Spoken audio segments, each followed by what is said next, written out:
The pitch by Busic. Swung on and missed. It's time for Wenatchee AppleSox baseball on the NCWLIFE Channel. Coverage of tonight's broadcast is sponsored by our platinum supporter, Alpine Air Heating and Cooling. Also by Abby's Pizza, Apple Valley Honda, Biosports Physical Therapy, Caldwell Banker Cascade Real Estate, Global Car Care, Harvest Valley Pest Control, the Highlander Golf Course and Grill, the Kennedy Real Estate Group, Les Schwab, Sangster Motors, Save Mart, Tacos Shava, Together for Youth, Valley Tractor, and Alpine Air Heating and Cooling. Now, let's go live to Paul Thomas Senior Field on the campus of Wenatchee Valley College for AppleSox baseball on your local TV station, the NCWLIFE Channel. So the AppleSox will advance.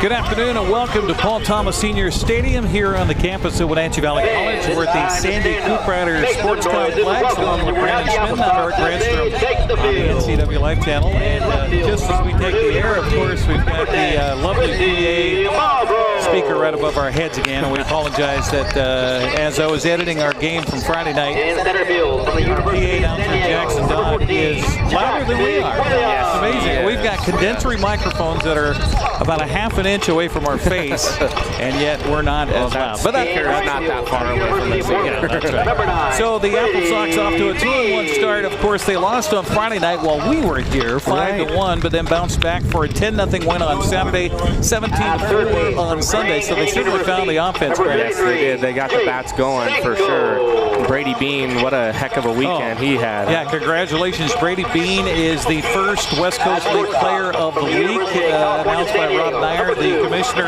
of the West Coast League. And what, hit 667, something like that. It was just ridiculous for his opening weekend. Yeah, that's good to see out of a guy that has been here before, and shows the guys that this is how we play around. Yeah, he was here for 16 games, I think it said, last year, and was around for some of that playoff run. So Brady setting the example for the rest of the boys, and we're going to see some familiar names of what we saw on Friday night for Coach Ben Starling. Yeah, which is always nice, because then you get to know the kids a little bit more and more as we go, and obviously they got it going on Saturday and Sunday and scored some runs, and hopefully we can see that same thing again tonight. Well, the wind was forecast to come up later tonight, but it certainly has been here this afternoon as we've been setting up and getting ready for the broadcast, blowing out to right field tonight and pretty stiffly.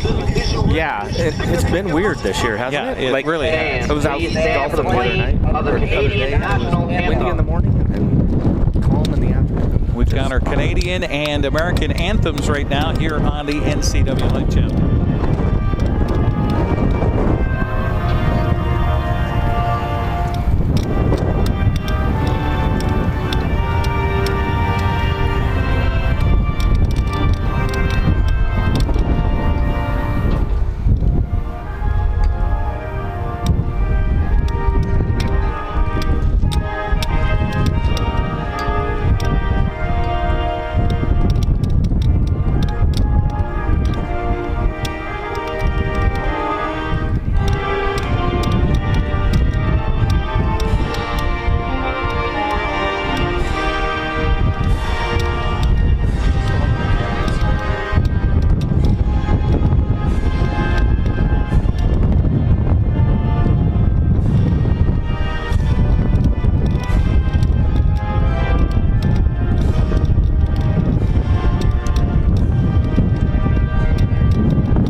The Canadian anthem tonight because of our visitors from the north, from the Kelowna, British Columbia. Now our American anthem.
Thank you. Now let's play ball.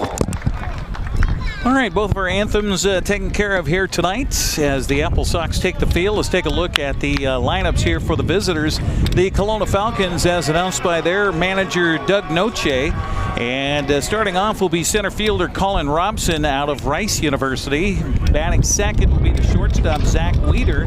Batting third, Jimmy Dion, who is out of Howard University. Kyle Slater is the cleanup hitter. He's the right fielder. Max Tremblay is the left fielder. He'll bat fifth. Batting sixth is Matthew Mornan, who was the second baseman. Batting seventh is Kurt Kasner, the DH. Batting eighth is Ty Shepard, the third baseman. And batting ninth will be the catcher, Max Bushyhead. They'll go up against the Wenatchee AppleSox. Blake Sandvig making his debut for the AppleSox this summer, a 5'10", 160-pound junior out of Everett Community College. Hometown over in Des Moines on the west side of the state. Brandon, you're looking forward to seeing this right-hander pitch tonight. Yeah, he's got a little bit of almost sidearm action, drops down a little bit, so he's going to be, his ball will have quite a bit of movement here. We'll see it. He's going to be, that fastball there that he just threw, it looks like it's running into a righty, and then his slider that he's going to be throwing, I would assume a lot, it's going to be coming into a left-hander quite a bit. Kind of like a Brash for the Mariners. Yeah. Talk about a guy who, good to see him back in a Mariner uniform and back off the injured list. Colin Robinson is leading things off, a freshman out of Rice. We got more universities here, Brandon, that we've never heard of before. Now, we've heard of Rice, but the next man up, Zach Weeder from Pellissippi. I assume that's somewhere along the Mississippi. You would think so, but I think it's in Canada. Oh, okay. Yeah, let me see here. We got Zach Weeder, right, from Pellissippi, and Pellissippi State. Yep, and that's by Powder Springs, Georgia, is where he went to school. So okay, all right. I bet First you are right. First pitch is a hefty fastball that misses outside for ball one. He didn't show us any of that velocity when he was warming up, did he? No. And he's another one of those guys that looks like it's effortless and it just pops out of his hand. Yeah, definitely so. Right-handers 1-0 pitch on the way as we're underway here for game number 4 of the season for the Wenatchee AppleSox. And, the wind blowing left to right here at the ballpark. Some of these balls that are sliced in the air to the left side, left fielder and third baseman got to look out because that might curve back into play. Yeah, that's something. We have quite a bit of foul territory over here too, so never give up on a ball. 1-1 count to Robson here. Pitch on the way is a ball outside for ball 2. 2-1 the count. Appreciate you joining us here on the NCWLIFE channels. We bring you live coverage of AppleSox baseball. Second of our 8 broadcasts scheduled this summer. We'll be back again here next Wednesday to bring you Kamloops and Wenatchee as the AppleSox will head to the road for a quick 3-game series this weekend in Nanaimo. This pitch swung on and hit on the right side to the second baseman. Over to his left is Fields, and he will field and throw in time for the out.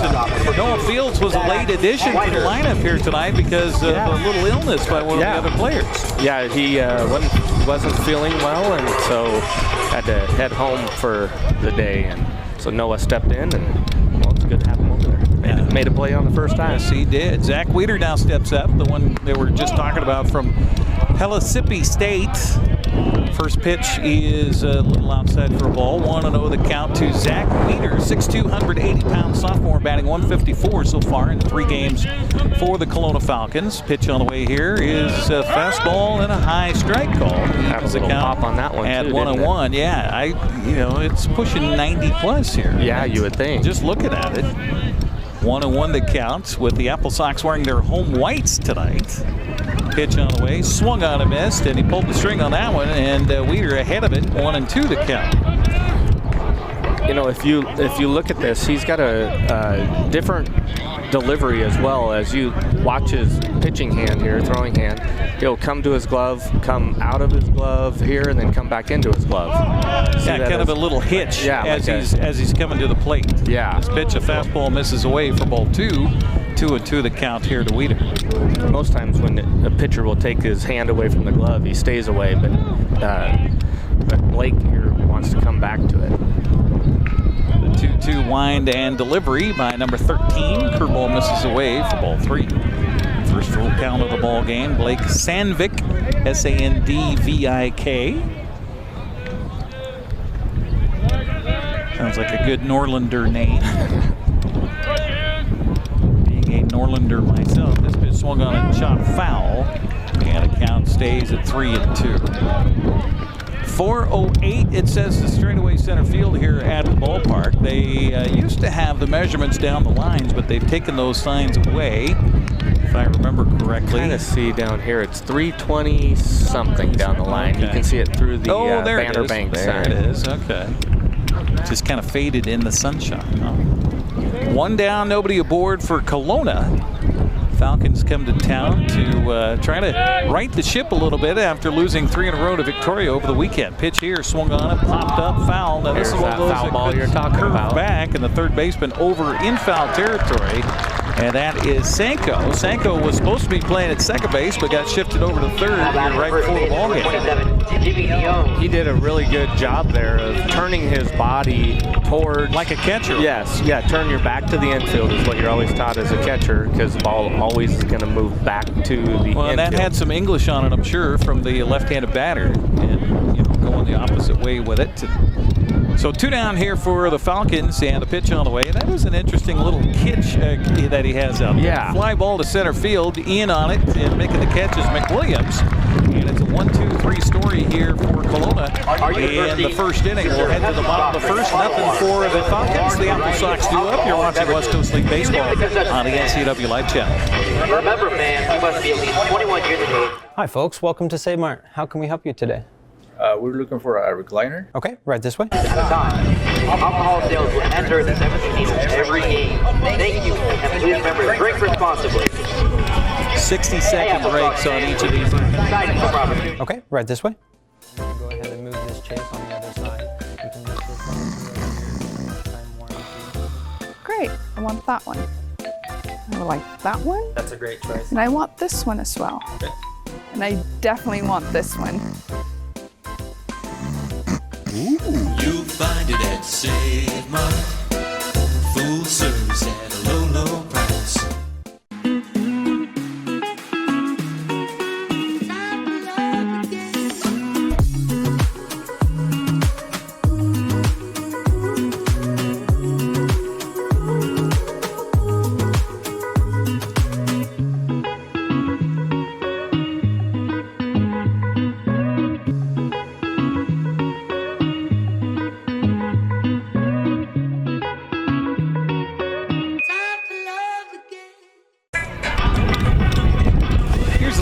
For Coach Mitch Darlington and the Wenatchee AppleSox again coming in with a record of 2-1. Brady Bean will lead it off, the West Coast League Player of the Week, batting .636 to be exact.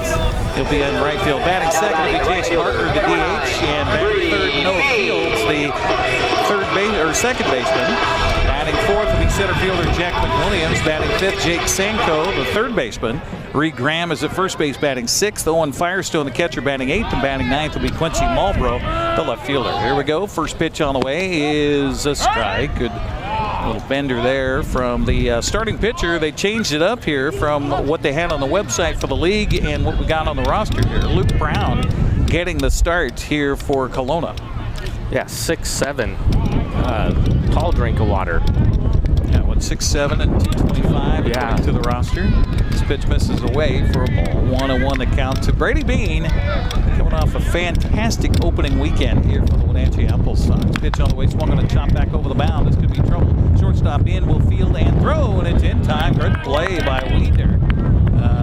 Weidner out there with the play, and well, that goes to show the difference in this infield from what it was last year. And you said, we talked about it, they skinned the whole thing down. They put the artificial surface here in foul territory.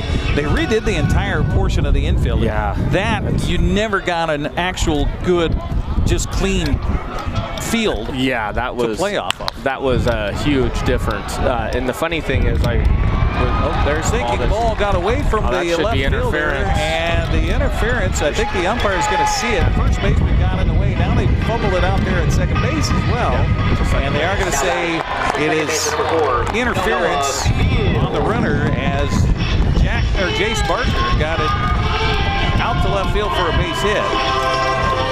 Yeah, the reason why that was, if there was a perfect throw to second base, then he would not have been allowed to go because he would not have made it by easy terms. But since that was a poor throw up the line, then he should have been able to advance to second base. That's why they were able to give him the bag there. So one in scoring position for the AppleSox. And this pitch swung on and a well-hit ball deep to right field. Right fielder going back and runs into the fence, and he runs out of room. And a 2-run home run for Noah Fields. Wasn't even expecting to play, and he comes in and smacks and gives Wenatchee a 2-0 lead. As you were talking about, that wind is carrying, and he got that up in the wind a little bit with a lot of power and sailed out of here. So the junior from the University of Texas Arlington says, howdy. Jack McWilliams. It's a good way to start off an inning, huh? Yeah, definitely. So Jack McWilliams will now step up here for the AppleSox. Center fielder batting .375. You know, the AppleSox, after that opening weekend, of course, they had a lot of hits, a lot of runs on Saturday and Sunday. As a team batting .342. That's not bad. That's not bad. That's not bad at all. First pitch was a ball to McWilliams. And the 1-0 pitch from Brown is right down the middle. A swing and a miss. Count evens to McWilliams at 1-1. Sophomore from the University of San Diego, 6'3", 190. Mitch Darlington somehow finds these big kids each year. This pitch bounces in outside. It seems like they just keep on getting bigger and bigger. I tell you, they keep on getting stronger and faster, that's for sure. Yeah, absolutely. And health and nutrition and weightlifting and all those things now that we didn't have access to. Well, we had access to, but we just didn't know 25, 30 years ago. We didn't know how to utilize it. No, right. 2-1 pitch. We should have listened to Arnold a little more. 3-1. I don't know if we want to get our strength that way. That's true. That's true. He was enhanced. Yes. 3-1 the count to McWilliams. They checked his swing down to the first base umpire. By the way, umpires tonight, Bryce Reeves behind home plate and Lance Crick out there on the base paths. At least I think it's Crick. Pitch here swung on a hit hard but foul at the third baseline. So the count runs full to McWilliams, 3 balls and 2 strikes. I was trying to read the handwriting of folks upstairs trying to help us, and it looked like a K-R-E-C-K, but I'm not quite sure on the second letter, so it could be Kleck. Yeah, that is. It could Connect. be. Yeah. Pitch swung on it, grounded on a hop right to the third baseman. He fumbles it and now throws, and it's in time. Ooh, I thought McWilliams had got there in time, but the umpire says, no, you did not. 5-3 put out for the second out of the inning. And good job by Ty Shepard over there at third base to stay with it, even though that ball ate him up. Yes, it did. Yeah, and that was, you were talking about the field, how much improved it is. That was definitely not a field issue. No, right that there. was just a hot ball coming at you. Taking his eye off the ball a little bit. Yep. Jake Sanko steps in, swings at the first pitch. Bender in there for a strike, 0-1 to count. Sanko batting .300, sophomore from Grand Canyon University. 5'10", 180 pounds. My daughter, a graduate of Grand Canyon, online, which I thought it was only an online school. And I come to find out they got sports and they got an actual university, a college. Good baseball team, good basketball team. My wife and I both have our masters from there, and I've never been on campus. There you go. Well, you got to go as sometime. the online, right? 0-2 the count to Sanko. 2 down and 2 in. Pitch on the way, bounces in. And the count goes to a ball and 2 strikes. Good stop by the catcher back there, Max Bushyhead. I'm sure he got some razzing in high school. Yeah. Especially if he came to school without combing his hair.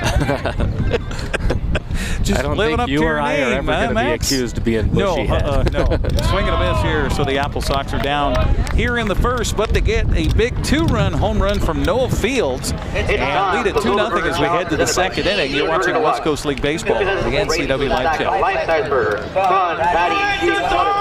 Apple Valley Honda is bringing the future of driving to you. Introducing the all-new, all-electric Honda Prologue EV.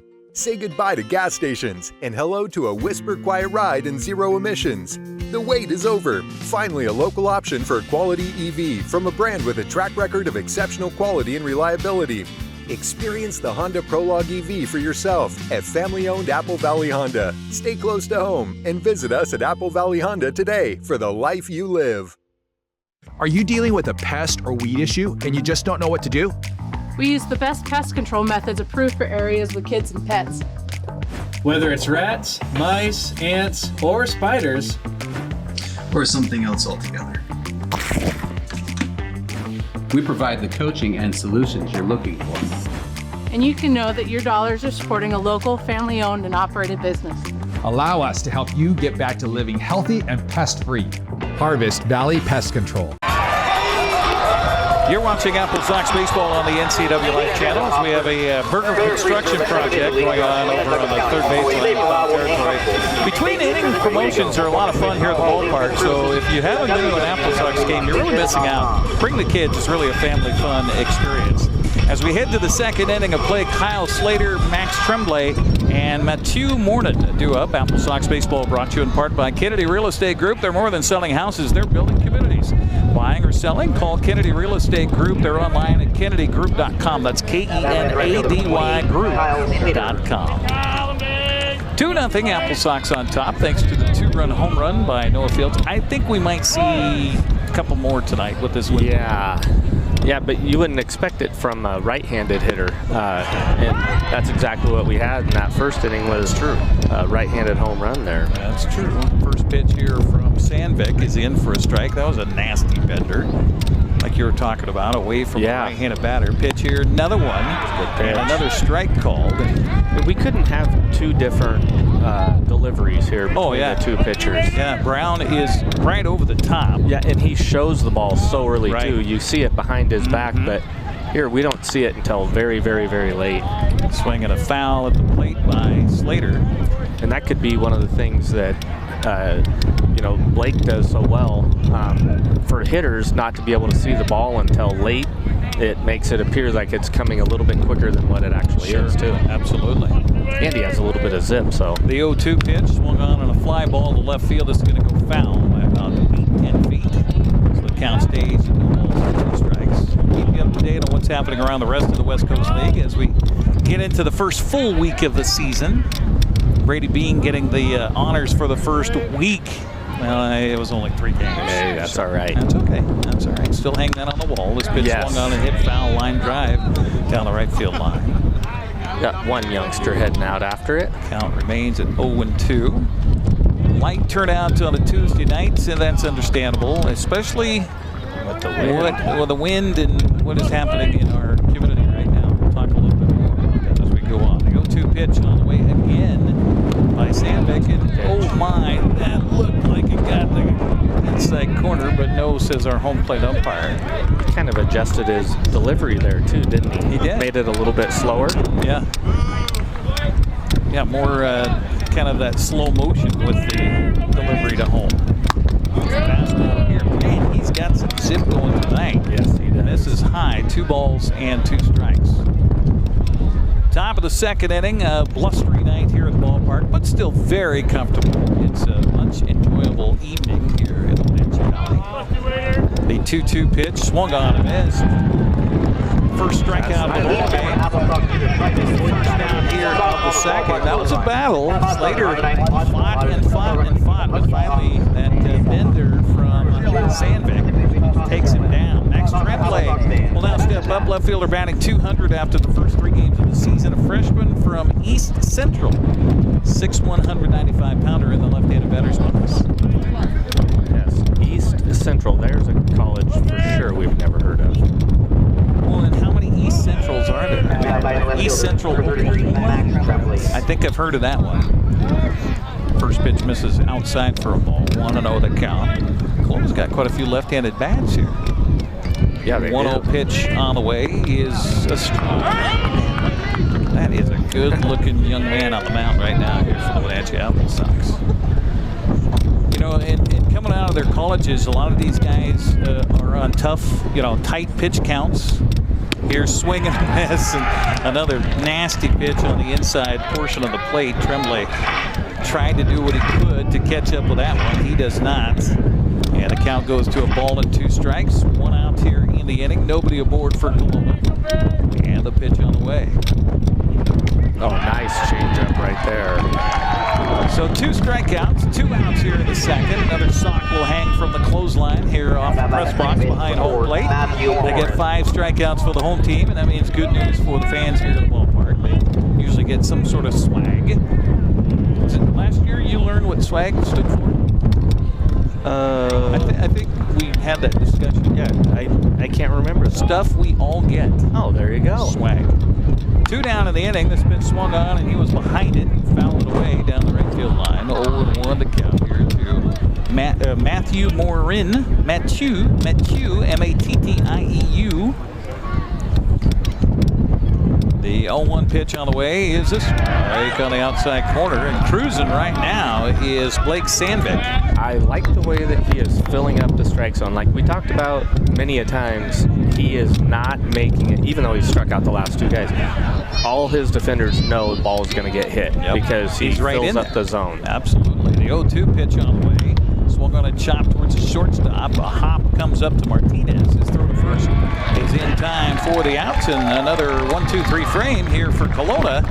A couple of strikeouts by Blake Sandvig. We'll head to the bottom of the second. 2-0 AppleSox on top. You're watching West Coast League Baseball on the NCWLIFE Channel. At Kennedy Group, we understand that buying and selling is more than a transaction, and it's more than just a house. This is where you will gather with friends and family, and where a lifetime of memories will be made. But buying a home is more than memories. Oftentimes, it's your biggest financial decision. The agents at Kennedy Group understand this and provide real estate advice based on your goals and dreams. Call us today, and let's find your happy place. Celebrate the class of 2025 with the NCWLIFE Channel. Tune in for live coverage of Eastmont and Wenatchee ceremony Friday, June 6th, starting at 6 p.m. Coverage is sponsored by Dick's Heating and Air Conditioning, Latimer Integrative Chiropractic and Rehab, Merry Maids, Together for Youth, Wenatchee Valley College, and Wenatchee Valley Dispute Resolution Center. Join us for live coverage of Eastmont and Wenatchee's graduation Friday, June 6th on the NCWLIFE Channel. AppleSox Baseball on the NCWLIFE Channel, brought to you in part by Les Schwab. Having the right set of tires and wheels on your vehicle is just part of essential safety. Les Schwab takes your safety seriously. Stop by today. Also by Sangster Motors, family owned and operated, home of the all-new electric Hummer pickup and SUV. Reed Graham, Owen Firestone, Quincy Marlboro, the bottom of the order do it for the AppleSox here in the second. They only get 2-0 thanks to the 2-run home run by Noah Fields in the first. Got Kate Martinez leading us off here too. UC San Diego, right? Pitch here, swung on and hit the air to left field. That's going to drop down for a base hit. Now batting the first base, number 6, Reed Graham. The AppleSox have brought their hitting shoes here tonight for sure. Yeah, you know, oftentimes when you have somebody that is so tall, they try and get up on top to get their ball to have a downward trajectory to it, but sometimes it gets a little straight, and that's what makes it where guys are a little bit more hittable. The straighter the ball, the easier it is for these guys to hit. Ground ball to the shortstop. They do go for the double play, but do not get it. So fielder's choice. It's Firestone aboard.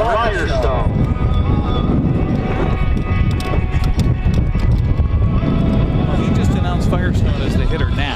Yeah, that's correct. Okay, so somehow I got off here. I don't know how I got off.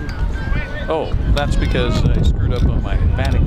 That's how that happened. That's what happens when you write pen, kids. Yep, I told you all along. Pencil is the way to go, especially if it does that R word. Pencil does not run. Okay, that's why.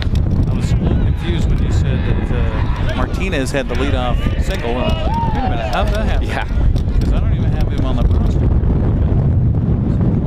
You'll notice too, here with Luke, in comparison to Blake, Luke's curveball is going to be more of what we call a 12-6. So it starts off a little higher and comes straight down, where Blake's is going to be more sideways, more of what we'd consider a slider just because of his arm slot.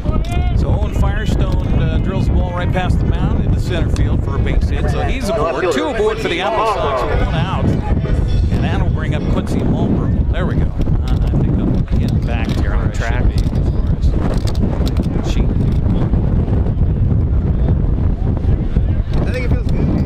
We're coming out aggressive too. We've had 4 at-bats where it was just 1 pitch at-bats. So they're liking what they're seeing early in the account. Yeah, definitely so. And on those 4 swings, we're 3 for 4. So I think we'll keep on swinging first pitch. Swing and a chop off the plate here. Ball goes right past the runner and into the shortstop glove. He'll get it over to first base in time. Only play they had there was on Barbaro. So that will allow Martinez to move down to third base. Firestone to second base. 2 down the inning, back to the top of the order for Brady Bean. Well, here we go, Mr. West Coast League Player of the Week. You got him Ducks on the pond with 2 down here. Yeah, it's kind of nice to get him up second time in 2 innings, too. That's when you know you're hitting it pretty well. Pitch on the way to him as a curveball misses high for ball 1-1 and the count.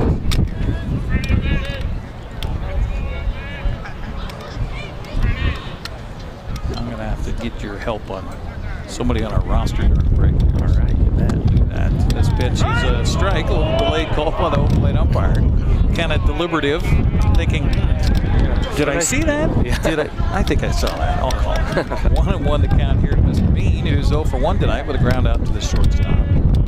Pitch on the way is in the dirt outside. Good stop by Bushyhead. The count goes to 2-1. That's his name, folks. That's not his nickname. We didn't make that one up. Last name, Max Bushyhead, catching for the Kelowna Falcons. 2-1 the count to Brady Bean. Runners in second and third. Sox up 2-0. Trying to add to it here. This pitch misses away. Good eye by Bean, and the count goes to 3-1. Definitely staying away from him here. Throwing a lot of off-speed stuff on the outside part of the plate.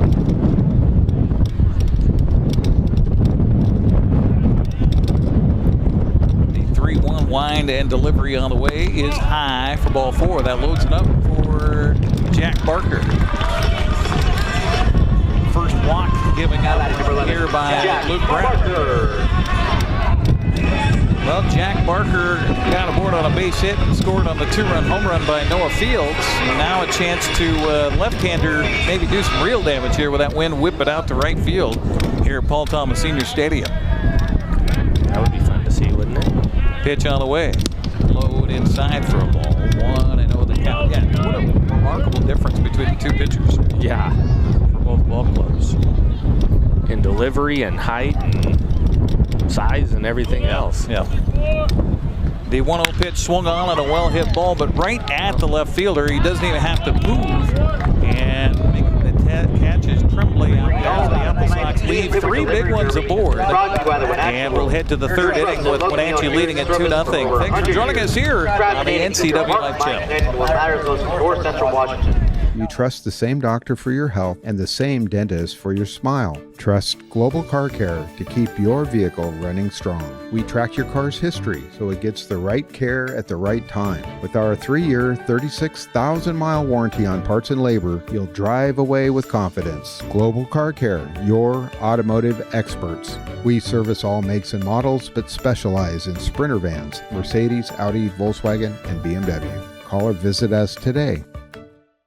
Welcome to the summer of good. Good people, good taste, good vibes, and good, well, everything. When you're ready for some old-fashioned good, Abby's is your place. We've been celebrating summers around the P&W for over 60 years. At Abby's, good is a legendary tradition. Here's a good-looking pizza, guaranteed to bring some summer smiles. And right now, it's on sale, so it's good for your wallet too. This giant is loaded with toppings and can feed up to 6 people. Order at abbys.com. Give us a call or just drop by. It's the summer of good, only at Abby's Legendary Pizza. Baseball on the NCWLIFE Channel, brought to you in part by Save Mart. Shop smart, shop local, serving the Wenatchee Valley since 1962. Also by Tacos Java in East Wenatchee. Let them cater your next event. Find them on Facebook by searching Tacos Chava East Wenatchee. You'll find Tacos Chava. As Kurt Kasner leads it off, bottom of the order due up here, as Blake Sandvig has retired the Falcons in order here, 6 up, 6 down. Pitch on the way. Fastball misses away for ball 1, 1-0 the count. There's that run on that fastball that I was talking about, going away from the left-handed hitter. Sandvig out of Everett Community College. Now, it's some of these CC guys that might not have a pitch count on them necessarily. Pitch here swung on a fly ball to left center. Somebody's going to call for it. Mick Williams does so. So make the catch for the out. Again, it is an interesting night in the outfield and any fly balls here at the ballpark because the wind blowing straight out across the diamond here from left to right at Paul Thomas Senior Stadium. And that's a situation there where you have to be communicating, and the center fielder is going to have all balls over everybody else in the outfield.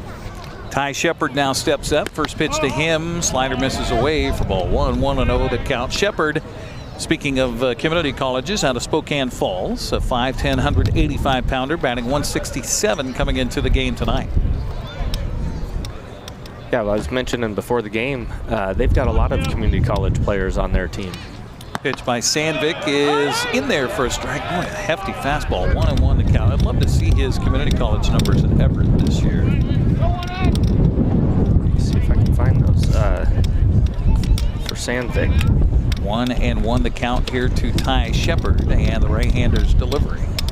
Swung on and fouled away, and when they do make contact, it's not very solid. No, and that's where I think the movement on his ball is something that is overlooked. You know, as most people look at it, they think, oh, he's not throwing that great, but he's got so much movement coming in and fisting a right-handed hitter and getting off the end of the bat for a lefty. 1-2 pitch on the way by Sandvig is a fastball high. Tried to get him to chase there, and the count goes to 2-2. And he also just has a great idea what he wants to do out there on the mound. Yes, he does. And one thing that can't be overlooked is the fact that he's in the shadows right now out there on the field. There's some pine trees that are over by the press box that are casting a shadow on him. So he's in the shadows, and then suddenly that ball emerges in the sunshine.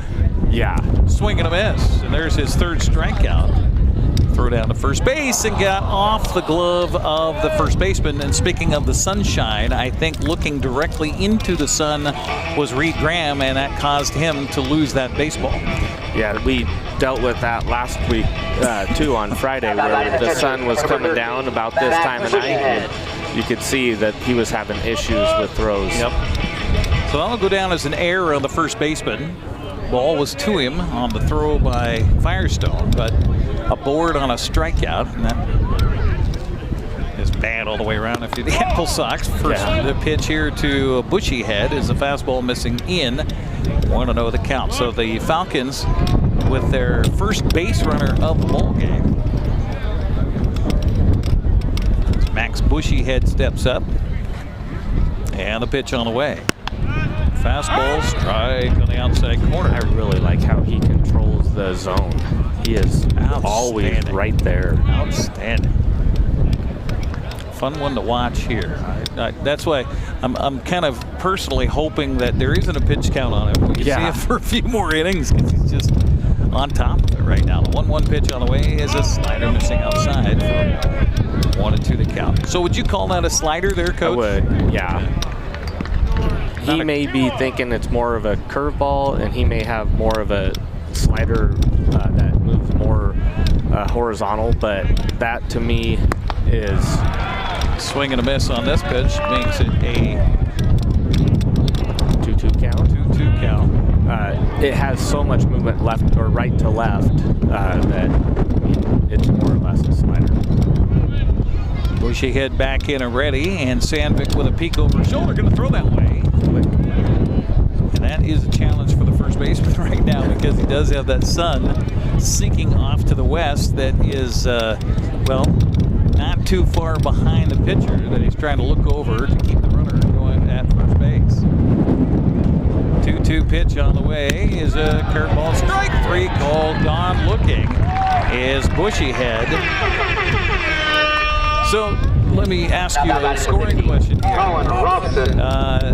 Mr. Sandvig still gets credit for the strikeout, even though there was an error that put the runner on the base. Right? Yes, that is true.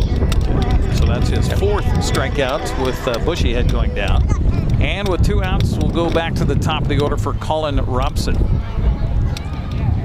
Robson grounded out to second on his first bat. He's got a good move. Man, he is quick on that turnaround and fire. Quick feet there. Well, we saw on Friday night with Yakko Valley in town that they were certainly eager on the base paths to get some stolen bases.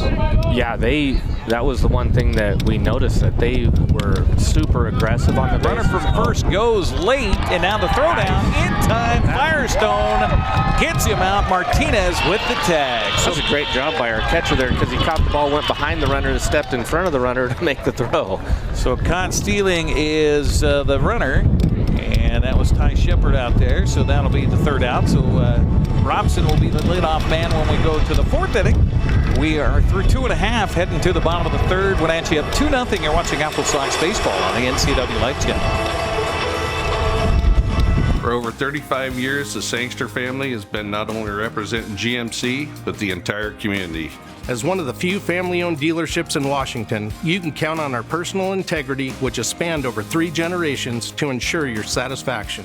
Sangster Motors stands behind everything we sell, from GMC professional-grade products and service from a professional-grade dealership. Remember, caring about your family is what brings you back to ours.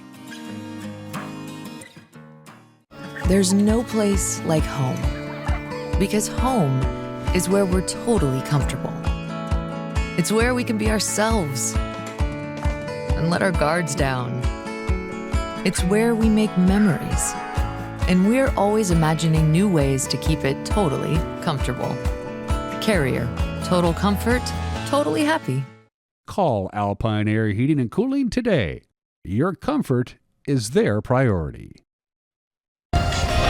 AppleSox will bring Noah Fields, Jack McWilliams, and Jake Sanko up in the 3rd inning as they lead at 2-0. AppleSox baseball brought to you in part by Together for Youth, encouraging you to dispose of unused and expired prescriptions to protect youth in the environment. Find a kiosk near you by visiting medproject.org. Also by Valley Tractor, North Central Washington's trusted equipment and rental dealer for 75 years. Along with Brandon Schmitten, Eric Granstrom with you as the sun slowly sinks in the west on these long days of summer.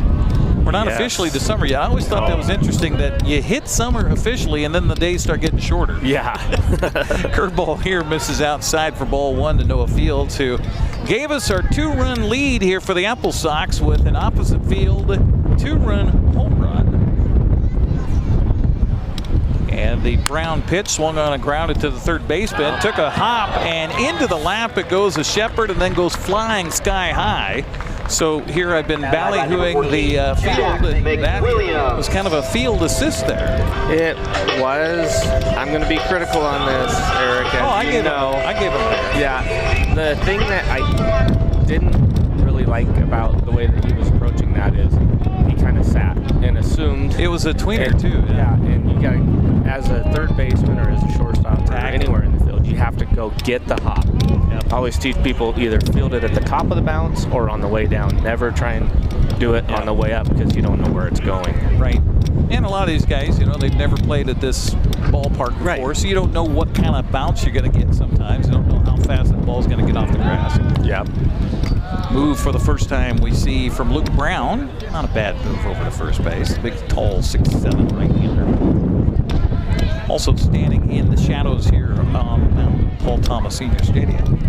The pitch to McMillan swung on a miss. Boy, he was behind on that fastball. He evens the count of 1 ball and 1 strike. Yeah, we've got 2 guys that are throwing with some pretty good velocity tonight. Yeah. In totally different ways. Well, and they also don't waste time either. No. They're coming. Well, and that's the thing too with the pitch clock, right? That we don't really see here. If you watch a major league game, that looked like a beautiful strike, but no ball called by the home plate umpire. If you watch a major league game, you'll always see the pitch clock that's counting down. Here we don't see it, but we do have it. The base umpire is the one who has the clock on his waistband out there.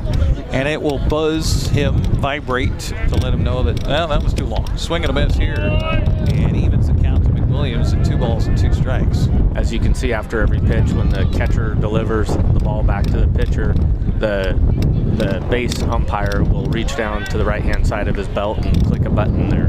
Like you said, start a timer, and I think it's a 20-second timer. Toss to the bag at first, and back safely diving is Noah Fields. Got folks stepping on our microphone down on the backstop. But it's good to have that sound back. Oh, man. I missed it on Friday. Yeah. 2-2 count to McWilliams. Runner from first stays. His pitch swung on a miss.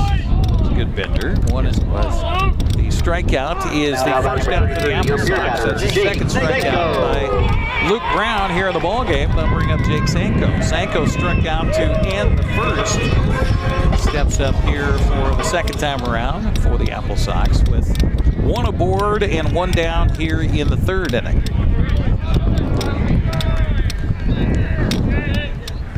First pitch to Sanko is a check swing and right to the second baseman, double play opportunity, and they make it count 4-6-3. Pitcher's best friend. We will take a break and come back with the score after 3. Wenatchee leading at 2-0. You're watching West Coast League Baseball on the NCWLIFE Channel. Get a great deal on making the most of every property. The Kubota commercial landscape lineup is built to do more. From the RTVX utility vehicle to the Z700 mower to the SVL track loader. When your reputation is on the line, you need equipment that doesn't let you down. Right now, bring home select Kubota equipment for 0 down, 0% APR for 48 months, or save up to $4,000. Tacos Chava has something new. Customers at Tacos Chava say it's the best Mexican food around. Nachos, enchiladas, tortas, ensaladas, and introducing camarones in many styles. You'll love the fresh salsa bar with so much selection. Are you ready for Tacos Chava? Find them at 2 great locations, the Wenatchee Valley Mall and Eniat. Tacos Chava, tan delicioso. You're watching AppleSox Baseball on the NCWLIFE Channel as the AppleSox welcome the Kelowna Falcons for the first of 3 games. Don't forget, they'll play again tomorrow night and on Thursday, 6:35 game times here at Paul Thomas Senior Stadium. Go to applesox.com for tickets to come on to the ballpark. It's a great time. Top of the 4th we go. Sox on top 2-0. Colin Robson, Zach Weeder, and Jimmy Dion due up here for the Kelowna Falcons. Kelowna still looking for their first base hit of the ball game as Mr. Blake Sandvig has been money so far for Wenatchee. Sandvig back and ready, and the right-hander with a big deep breath, and the first pitch on the way to start on the 4th is a off-speed pitch, and swinging and missing was Mr. Robson. Robson 0 for 1. He grounded to second back in the 1st to start the ball game. Wonder what that what he has on his belt there. See that he has a little bracelet type thing on his belt, and the umpire asked him what it was. Interesting. 0-1 pitch, swung on and grounded to the second baseman, and down on a knee, and fielding is Fields, and he fields it cleanly, throws over to first base for the out. So 2 times in a row that Robson has gone right to Noah Fields at second base. Yeah, and Robson, I was thinking to myself, he might be the second baseman or shortstop, because you see it sometimes where they have a pitch comm. So the coach will call in to the catcher and let him know what pitch wants to be called. And sometimes the pitcher will receive that too, depending on what level you're at. And I've seen it where the middle infield, one of them will be allowed to have it as well. I was watching the Oregon State game, and they have the pitch comm at second base. So interesting. Pitch swung on here, lifted into shallow left center, but pretty easy play for McWilliams out there. How the game has changed, right? Again, to speed up the game. And here I thought I was, full of great information when I said that NFHS has now ruled that high schools can have it. You said, oh, they already have it. Yeah. Yeah. Okay. Yeah, we've had it for a couple years, and it's only one-way communication. So, which was pretty nice, especially for us this year, because we had a freshman catcher that did a phenomenal job. He's actually working here right now, Manny Barrios, and Coach Hoff was able to talk to him. Hey, Manny, let's go a fastball away, or let's go a curveball in, and so an actual pitch count. The coach talking to his quarterback in the NFL. Exactly, yeah, and it's a one-way communication. So the only communication we could get back was a shake of the head or gotcha, whatever. Sure, no tip of the cap. yeah. So it made it really nice for us to have that this year. On back in already, behind in the count. What a pitch. Flail at that pitch. That is the 5th strikeout of the ball game here for our starter tonight, Blake Sandvig, who's been outstanding through 4. We'll head to the bottom of the 4th inning. Sox on top 2-0. Watching AppleSox baseball on the NCWLIFE Channel. Les Schwab changed the tire game more than 70 years ago. Today, we still believe you should get more from less. Like more hustle, less hassle. More of the best service around, less of the runaround. Because we include America's best tire warranty in every tire we sell. So you get more unbeatable warranty, less charging you extra. It's why we're more than proud to say, you get more from less. Celebrate the class of 2025 with the NCWLIFE Channel. Tune in for live coverage of Eastmont and Wenatchee ceremony Friday, June 6th, starting at 6 p.m. Coverage is sponsored by our Platinum supporter, Alpine Air Heating and Cooling, Community Glass, Feller Orthodontics, Focal Point Educational Services, Harvest Valley Pest Control, and Iwa Sushi and Grill. Join us for live coverage of Eastmont and Wenatchee's graduation Friday, June 6th on the NCWLIFE Channel. Welcome back here to the ballpark as we head to the bottom of the 4th inning. The umpire gave a motion towards the press box like we have a new somebody somewhere, but I'm not seeing it right now because it is still Luke Brown on the mound. The 6'7" right-hander. He'll go up against Cade Martinez to start it off here in the 4th. Cade 1 for 1 tonight with a base hit to left center. So Martinez steps up. Big right-hander shoulders off a little bit of dust from our winds here tonight. Pitch on the way is a curveball missing outside for a ball. You were just making mention of pitch counts going into this inning, and Blake Sandvig has thrown 47 pitches through 4 innings, and Luke Brown is very impressive with his pitch count as well. He's only at 37 by my count going into this inning. That is impressive, but that also shows AppleSox jumping on those first pitches. Yes, yeah. 1-1 pitch on the way here is a fastball. My goodness, hat came falling off, and he reached back for that one. He did, missed outside for a ball. 2-1 to count. Let's get you up to date on some other scores tonight. Nanaimo beginning a series in Port Angeles, and they lead at 1-0. That is in the bottom of the 3rd inning at Civic Field tonight. 2-1 to count here to Martinez, and this fastball snaps the webbing of the glove of catcher Max Bushyhead, and the count evens at 2-2. Kamloops on the road at Bellingham. That one's underway. The Bells on top 3-0 in the bottom of the 2nd. Ben leads at Springfield. A swing and a miss here. So gone is Martinez on a strikeout. So that's 1 out here in the inning, and the 3rd strikeout by Brown. And he settled into a nice groove after giving up that 2-run home run in the 1st inning. Yeah, and he got himself out of a lot of trouble in that 2nd inning where we had the bases loaded. Ended up getting us to line out to left field. So he's done a good job battling. So this is Reed Grant, right? This is where I had my lineup all screwed up. Reed, University of Oklahoma. Fielder's choice back in the 2nd inning. And the first pitch is outside for a ball. 1-0 to count. Other scores tonight. The Marion Berries, brand new team. I like that. Oh, Marion likes it too, my wife. The Marion Berries are leading at Ridgefield tonight, 5-0. That's in the top of the 3rd inning. Now, where is Marion at? Marion is down in Oregon, south central Oregon, if I'm not mistaken. The 1-0 pitch swung on and missed. Excuse me, that was a 2-0 pitch. So 2-1 the count goes. Edmonton at home tonight, leading Victoria early 7-0. That's in the bottom of the 4th inning. Walla Walla and Yakima are in the pregame. So it's 7 o'clock start time. So just getting underway, 7:30 start time for that one. And Corvallis, top of the first at Portland, no score. That should be a good one, a good series, too. We've got a lot of fruits and vegetables in this league, don't we? We do.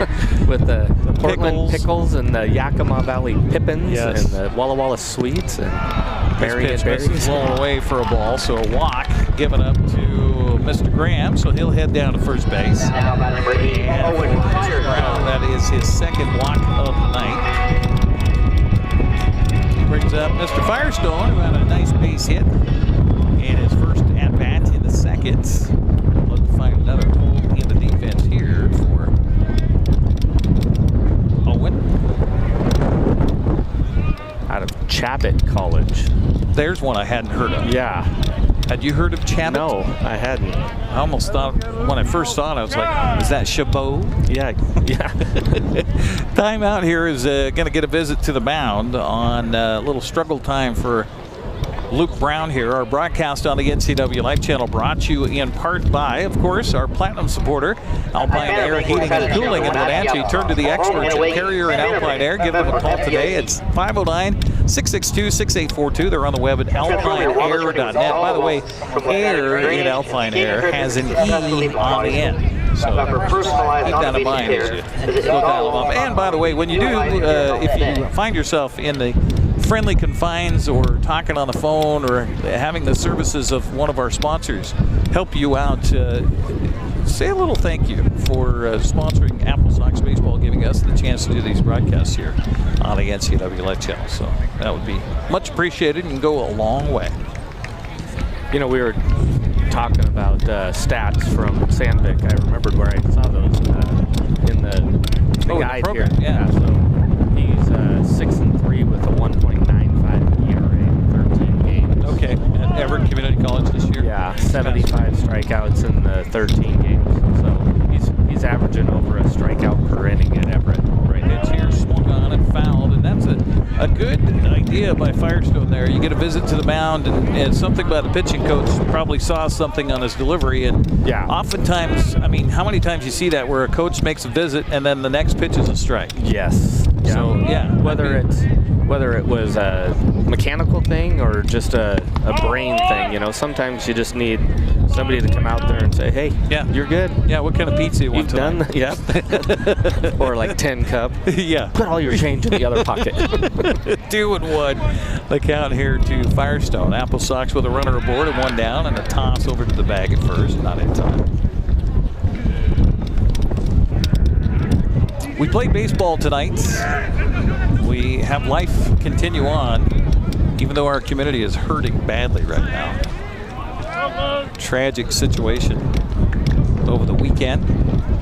Pitch on the way, swung on a miss. The count goes 2-2 to Owen Firestone. Snap throw down to first base. Hearts and prayers, thoughts and prayers to the family and to the community, really. 3 young girls lose their lives over the weekend, and the search continues for the person whose hand dealt their death.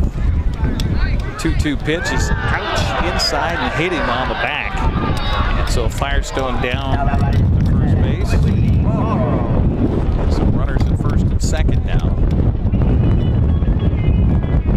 Our community is hurting right now, so wherever you might be, maybe listening or watching us around the country, because you got kids that are playing for the AppleSox. Tragic story. Go to NCWLIFE.com and find out more about that. Pitch on the way here, swung on and fouled away. The count 0-1 here to Quincy Marlboro. It's 0 for 1 tonight, grounded out to short. There is a candlelight vigil being held downtown tonight in Wenatchee for the 3 young ladies that lost their lives. Pitch here swung on and missed. The count goes quickly to 0-2 on Quincy Marlboro.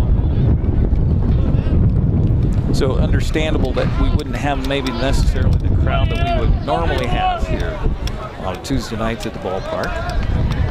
But life does go on, but it doesn't go on without us thinking about that family. Pitch here swung on and chopped off the plate, and it's a foul ball. Oh my, I thought that was. I agree with that call. It was looking at from my angle here, I saw it. Okay, well, you are a little more to the foul line than I am. Yeah. So, 0-2 the count to Marlboro. We've got a lot of graduation stuff going on this week, too. Yes, End of year things for students. Class of 2025 commencements. We'll have those, 2 of which on Friday. Yeah. Here on the NCWLIFE Channel. This pitch swung on a chop slowly towards the shortstop, and the ball in between everybody, and the throw to first base. Not in time. Safe at first is Marlboro, and I'll tell you, I don't. Shepard and Wiedner out there, shortstop and third baseman. Yeah. Who's going to get it, right? That's a tough play. Nothing they could have done different on that play. Right. Off the plate, it had that hollow sound at the plate at home when the ball hit it. Yes. And then just did not have any get up and go as it got out there towards shortstop. So down to third goes Graham, Firestone at second, Marlboro at first, and back to the top of the order for Brady Bean, who walked in his last at bat. Yeah. Still trying to pitch him away. They do a lot of scouting with this. It's early in the year, but I'm sure they've looked up videos of him at University of Portland and figured out what he hits well and what he doesn't hit well. Spray chart. Yeah, spray chart, and then just where a kid will stand in the batter's box. And 2-0 the count to Brady Bean with the bases loaded, 2 down, and this pitch misses away for ball 3. And I'm looking down towards the. I see something down there. Yeah, down in the bullpen. There is some activity down in the Kelowna bullpen here. 3-0 count. We're in the bottom of the 4th. Sox up 2-0, but could certainly add to it here. And a 3-0 count to Brady Bean. And the pitch on the way is right down the middle for a strike. And I was wondering, as he was delivering, if he's going to have a green light there or take all the way. I bases think loaded. Bases loaded. Season. 1 out. Sure. He's on fire the last couple games, but and this pitch misses way outside for ball 4. So give Bean an RBI. As Graham comes home to score. Down to third goes Firestone. Down to second Marlboro, and we're going to get a pitching change. So while the change is made, we'll take a 60-second break and come back. You are watching AppleSox Baseball here on the NCWLIFE Channel.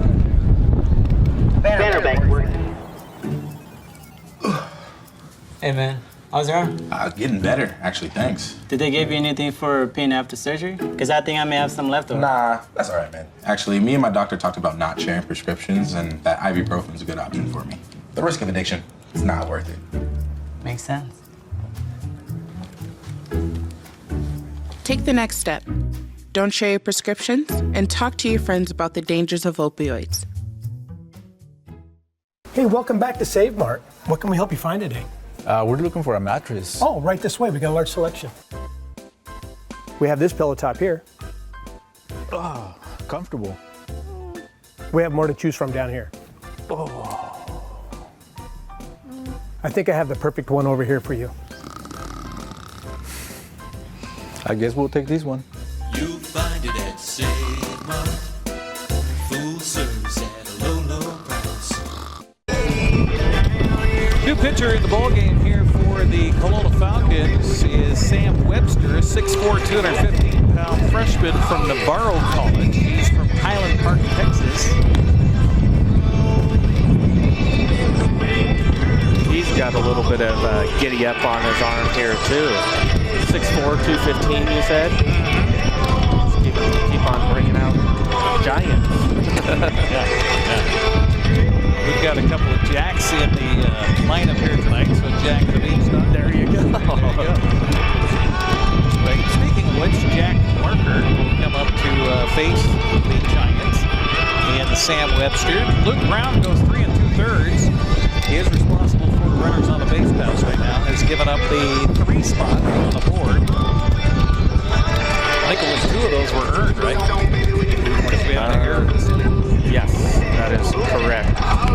But no, that was last day. Yeah. Okay, so all 3 have been earned so far by the AppleSox. 3 strikeouts, 3 walks, and a hit batsman for Luke Brown in his 3 2/3. That's the line for him tonight. He's on the hook for this one. If the AppleSox can continue to lead it and win it, As Jack Barker steps in, he's 1 for 2 tonight with a base hit. He scored a run on the first. He lined out to left in the second. Now here's the spray chart here that we were just talking about. The last 2 at-bats, he's gone left field, and I think the left fielder slightly came in a little, and he came in a little bit on the last at-bat too, because the first one dunked right in front of him. First pitch missed for a ball. This pitch swung on and chopped to the right side. Second baseman over to his left. Long run for him. The throw is in time for the out. That took a weird hop. It was like hit right on the edge of the grass and the dirt, kind of kicked to the right. So that was a great play by that second baseman. Another run will score, so give Barker a RBI on the ground outs. Down to third goes Marlboro. Brady Bean winds up at second. That brings up Noah Fields. Pitch to him is a fastball missing up for ball 1. Noah, home run to right, opposite way, 2-run shot in the first, and got aboard on an error in the third. That was that error we were talking about. 1-0 pitch by Sam Webster. Way is high and inside for ball 2.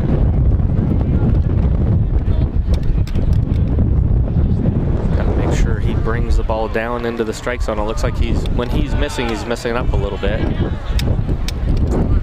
which is a very enticing pitch to swing at, but very difficult, especially at this velocity here. Mariners and Orioles are tied at 1. That's in the bottom of the third over at T-Mobile Park tonight.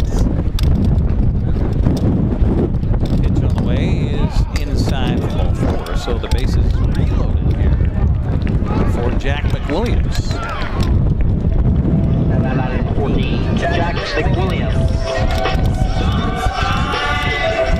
Runners on the base paths at first or at second and third are still the responsibility of Luke Brown. So right now it's 4 runs, but AppleSox could add to that with only 1 out here. There's 2 outs. First pitch here misses to McWilliams. 1-0 the count. Jack looking for his first hit tonight. He grounded out to third and struck out. To a broken bat. Ouch, that hurts, and it's a foul ball. Well, that bat came off pretty fast too. Right to the left of the pitcher there. That was a scary moment. Yeah, definitely.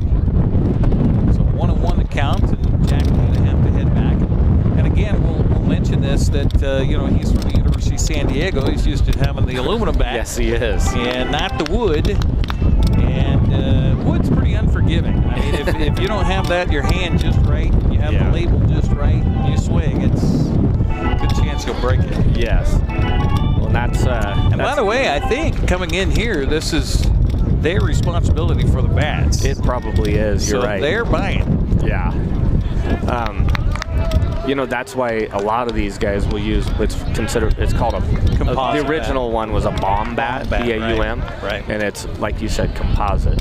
Pitch here is low and away for a ball to McWilliams. 2-1 to count. And no better feeling for a pitcher than to break a bat. Oh, you would know that. Yeah. I wouldn't know that. 2-1 the count to McWilliams here with the bases jammed, 2 outs. Pitch on the way, bounces in, goes all the way to the backstop. Runner from third breaks home and he scores. AppleSox are up 5-0. Took a high hop for us. Runner had a good read off of that too. That it went up high. We had mentioned that the other day that it bounces hard off of this backstop here. So, and there's not much room between home plate and that backstop behind home plate. So yeah, I call it a short porch here. Paul Thomas is pitched on a line drive to right field. Going to be extra bases. Going to score 2. Should be a triple right here. Fielder Slater finally comes up with a rounding second, heading for third. Here's the throw in. It got off the cutoff man and down to third base. He was. McWilliams with a 2-run triple. AppleSox continue to lead it here, 7-0.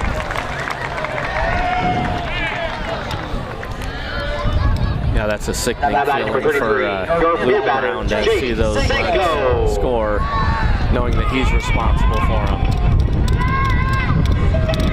Well, he can close the book on Luke Brown now tonight. And the AppleSox have batted around now with Jake Sanko taken to the plate. 9th man to come to the plate here in the inning. 1-0 the count to Sanko. And the pitch by Webster. Swung on, and this is going to drop in for a base hit. This is going to score another run. AppleSox up 8-0.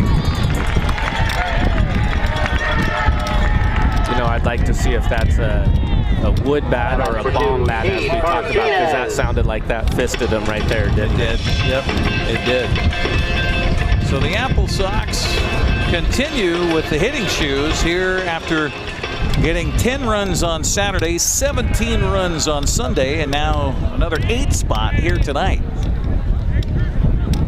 6 in this inning.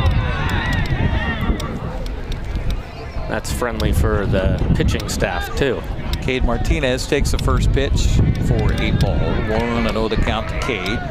Up for the second time in this inning. He struck out earlier in the inning and takes this pitch outside for a ball. You see anybody else walking down? I don't see anybody down there, no. I don't either. 2-0 the count to Cade Martinez. That being said, half of the bullpen is hidden for me. But yeah, that's true. Pitch here misses away for ball 3. You can hear the umpire say ball just out. One thing, Sam keeps on looking over into the dugout about every pitch. That's not a sign that a coach likes to see, because you know he's almost looking like, hey, please, help me out here. Right. And that's the nice thing about this summer ball, is you get to figure out from not your head coach from college who's been working with you all along, but you get to figure it out on your own. So then you get to know yourself even better about what you're doing right, what you're doing wrong. Because his coaches here have seen him throw maybe 2 times. 5-pitch walk to Cade Martinez. He'll trot down to first base. Jake Sanko moves to second on the play. And here comes Reed Graham for the second time in the inning. He walked and scored in this frame. Pitch swung on a grounded to the shortstop. He'll flip to second for the closeout there, and the inning finally comes to an end, but not before Wenatchee plate 6. They lead it 8-0. Come back with more next year on the NCWLIFE Channel. A new video game, a movie, dinner with friends. There are a lot of things worth saving up for. Vapes aren't cheap, and buying pods over and over can stop you from affording things you want more. When it comes to your money, choose what matters. Choose you. When life gets stressful, jumping into your passions can help you find your calm. Avoid vapes, which contain nicotine and can make feelings of anxiety and depression worse. When it comes to your mental health, choose what matters. Choose you.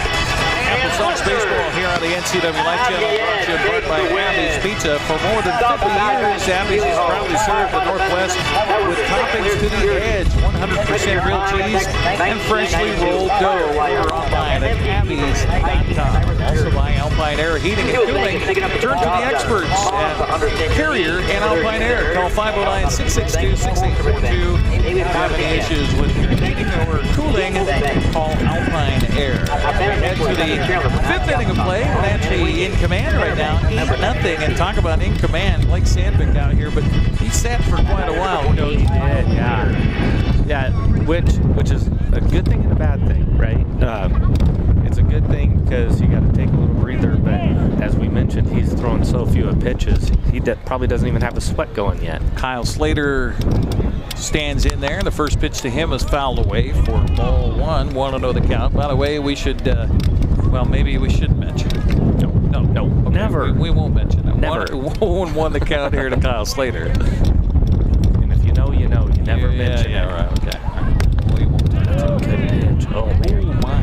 Whole ball, so the count even. I agree that was outside, but that's a really good spot. It is, yeah, he absolutely. is hunting the corners. Yeah, that's something. If he misses, he's missing on purpose, right? I mean, you talk about command here. The 1-1 pitch on the way is right down the middle for a strike. 1-2 to count. You just love to see a craftsman at their craft, right? And for Blake Sandvig, It is what we're watching right now. The 1-2 pitch on the way. Fastball misses just outside for ball 2. 2-2 the count. You know, we don't see where he's going next year, but it would be nice to know if somebody has picked him up, because they're going to be getting a gym. This pitch swung on and hit to center field. field. You don't say anything. I didn't say anything. I didn't say it. But then I brought it to the universe, though. I kind of put a little hint out there. And now what I was referencing is now gone. It's all my fault. It's the curse of the announcer. Well, they didn't actually say it. I didn't say he had a no-hitter. True. I just, you stop me. Yes. One on here for the Falcons as Max Tremblay steps in. Pitch here swung on a miss. Boy, hefty fastball there. Yeah. Like I was saying, though, Blake, if he doesn't get picked up by a four-year college, a decent level, I think they're missing out. Yeah, they're missing out for sure. 0-1 pitch on the way. And I've seen that, too, here in the past with AppleSox players that have come in, and they don't know yet. Yeah. They don't know. They'll come here for the summer, and, well, what's your plan? Well, I don't know. I've talked to a few schools, but, it just depends. Yeah. And some of the schools are, how did you play this summer? Oh, yeah, we want you. 1-1 pitch here is a check swing, misses inside. Good stop by Firestone behind the plate. 2-1 to count. Well, and this is a great opportunity too for him to face hitters that are in the Division I level. He's was facing guys at the community college level, and there's a lot of reason why people go to community college. One, it could be because of grades. Two, it could be they want to stay home. Three, it could be they're not talented enough yet to get to the Division I. Or just played at a high school somewhere where they didn't get a lot of attention. Right. I mean, they made the best guy on a crappy team. Yes. 2-2 the count to Tremblay here. And the pitch by Sandvig is just outside for a ball. And he has not had, in fact, this will be only the second full count of the night for Blake Sandvig. Yeah. Big deep breath by the right-hander, and the pitch on the way is strike 3 called. Tremblay tossed the bat aside thinking it was ball 4, but no. I don't know what he was thinking where that ball missed. I'm not sure either. So 6th strikeout of the night by Sandvig. And honestly, Brandon, we were talking about how he sat for a long time, and he looks a little different than he did the first 4 frames. Yeah. Yeah, which, like you said, he was cruising. It's warm out here, but it's not blistering. No. And he's in the shadows of that third base dugout, sitting there for a long time while the AppleSox brought 10 men to the plate in the last half and inning. A pitching change. Yep. Yeah. And it's chilly over there, too. Yeah. Which is perfect for the hot summer nights, but for right now, the first base dugout seems like a much better place. Yeah, right. Mathieu Mournin is up to the plate. He took the first pitch on a bender outside for a strike. This fastball misses away for ball 1-1 to count. Again, Eastmont and Wenatchee commencement ceremonies coming up on Friday, 6 o'clock at the Town Toyota Center for Eastmont's class of 2025. We'll have that live here on the NCWLIFE Channel. Your community station. This curveball is in there for a strike, and whatever rust he had for sitting for a while, looks like he's shaking that off.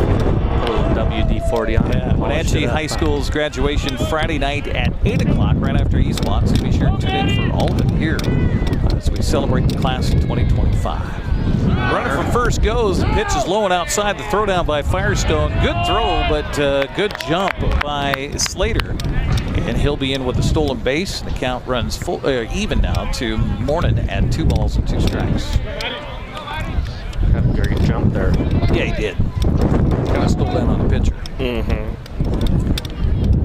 Especially on a curveball and down. Makes it a tough pitch to throw a guy out on. 2-2 pitch is away for ball 3. 3-2 to Mournin. There you go, another full count. So Nobody throwing in the AppleSox bullpen. Of course, you got an 8-0 lead here. The pitch on the way is a little bit inside. Boy, that bent a lot. That did. But according to the home plate umpire, not quite enough. So first walk of the night for Blake Sandvig comes with an out here in the 5th. So runners at first and second now, and Kelowna with a lot of work to do to get back in this game. And now we're going to get a visit out to the mound by pitching coach Quincy Vassar. Our broadcast here on the NCWLIFE Channel brought to you in part by Apple Valley Honda.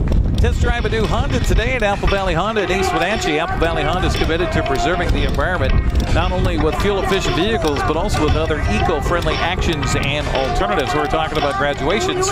We have another graduation broadcast next Tuesday. It's Westside High School's graduation. They also will be at the Town Toyota Center. We'll have that live for you 7 o'clock on Tuesday, June 10th. Congrats to the grads. And then back here at Paul Thomas Wednesday night, a week from tomorrow night, as the Kamloops Southpaws come to town. Got to make sure I get the mascot right. It'll be the second game of the series. Normally we try to get the first game of the series, kind of set it up for you. But since we've got graduation for Westside on Tuesday, we'll be here on Wednesday for game 2 of the series between the AppleSox and the Kamloops Southpaws. And as I say that, I'm still questioning my mascot. The Southpaws? Yeah. I think that was North Paws. It's the North Paws. Yeah, not to be confused with the South Paws. Yeah. You know, the South Paws, they kind of lounge on the beach. Yeah. And, you know, have a lot of sunshine, tan. And I think we've talked about that before, too, why it's called a Southpaw. Because most baseball fields, when they were originally set up a long time ago, faced east to west. And so a left-handed pitcher is throwing from the left side, which is the south side of the field. So, no, we haven't talked about that. Yeah, so that's why it's called a Southpaw. Okay, swinging a miss here by Kasner, so he's gone. So Kamloops must have a bunch of right-handed pitchers. Well, then why do they call Port Angeles the lefties? Because it's well, I was going to say it might be the furthest team to the west. I think it has to do with Port Angeles, and it has to do with, I want to say, the waterfront. And workers on the waterfront. Okay. Strike here.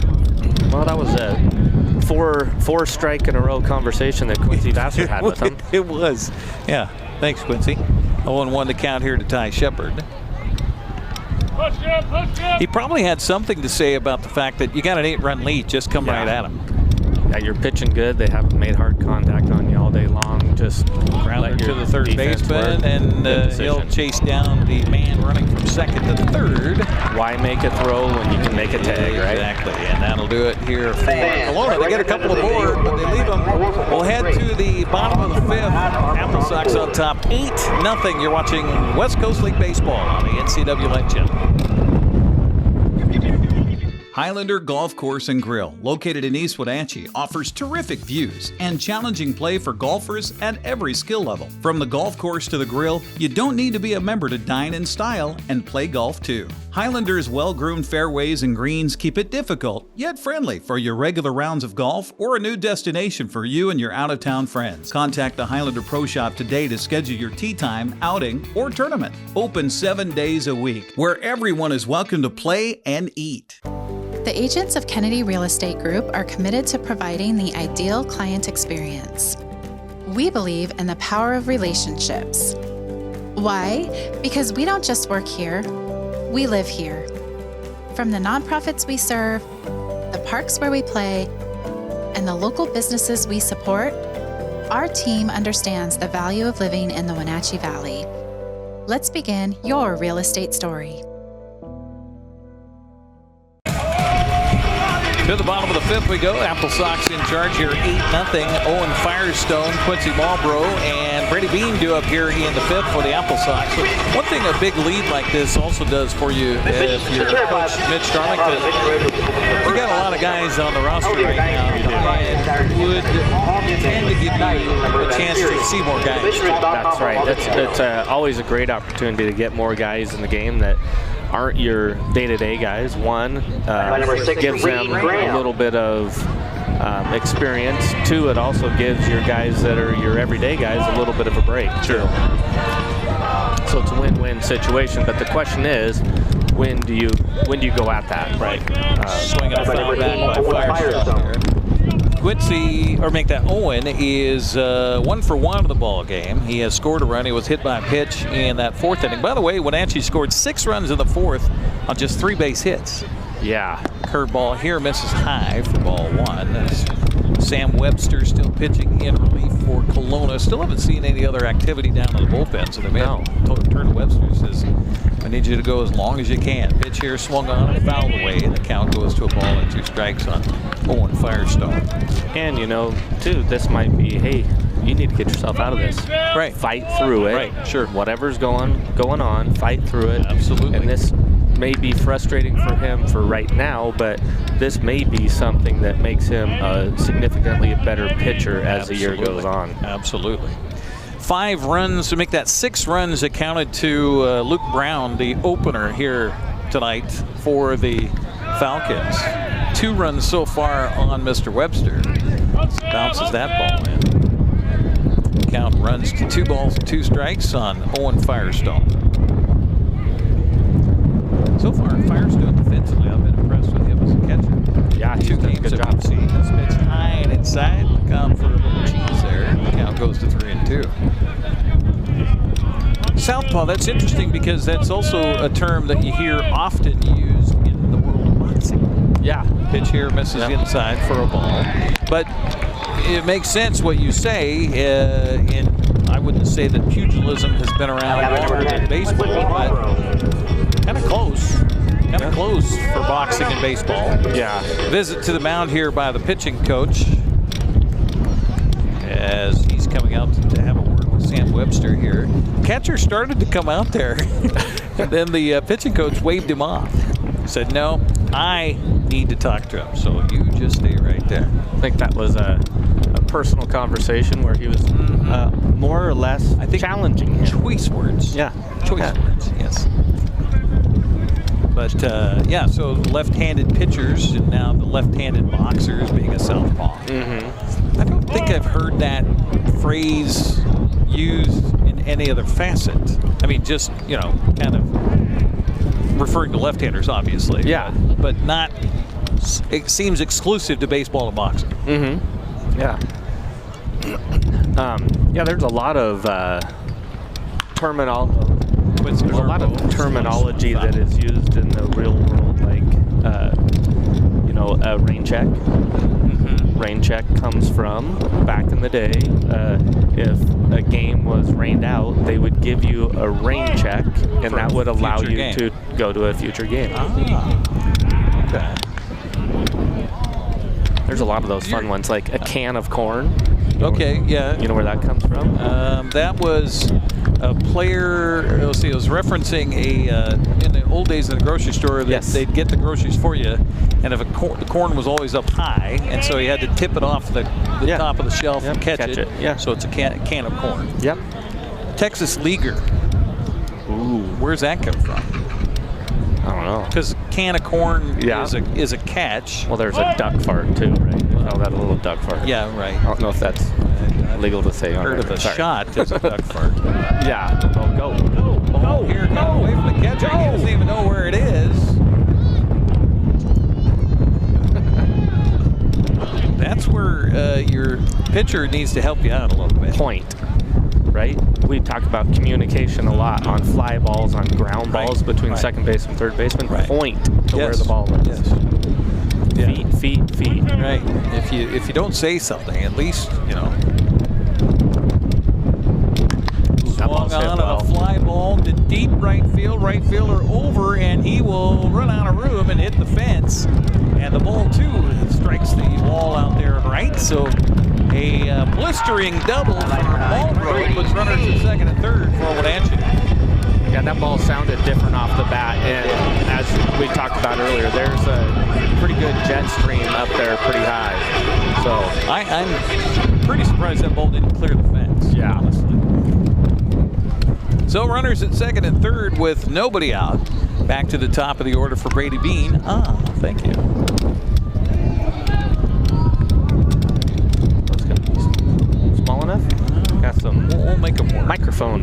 Nice. Yeah, we got some help for the wind here. We have tape. Oh, wait, no, he put rubber bands. Here, there's a big rubber band. He's pretty smart.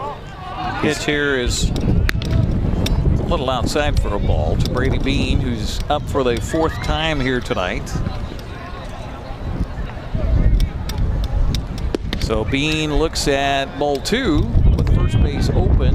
Brady fresh off a 6:36 weekend for the Wenatchee AppleSox. Be a little careful with this guy. Even though there's nobody out there. Yeah. You almost walk him. Pitch here misses away from ball 3, and I would definitely walk him here. This is 3rd at bat in a row where he's gotten a lot of balls thrown to him.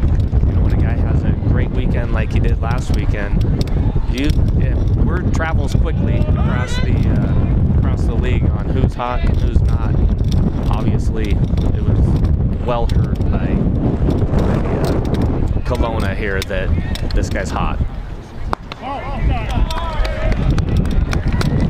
So 3 walks in a row. Batting number 11, Jack Parker. So Brady Bean will be the final batter that Sam Webster will see tonight. There will be a pitching change, and while there's a change made, we'll take a break here on the NCWLIFE Channel. We'll be back in 60 seconds with the AppleSox in charge and looking to add more. It's 8-0 Wenatchee. We're back now. Hi folks, welcome to Save Mart. How can we help you today? We're looking for a recliner. Okay, right this way. Go ahead and move this chase on the other side. You can lift this up. Time warranty. Great, I want that one. I like that one. That's a great choice. And I want this one as well. Okay. And I definitely want this one. You'll find it at Save Mart. Full service at a low, low price.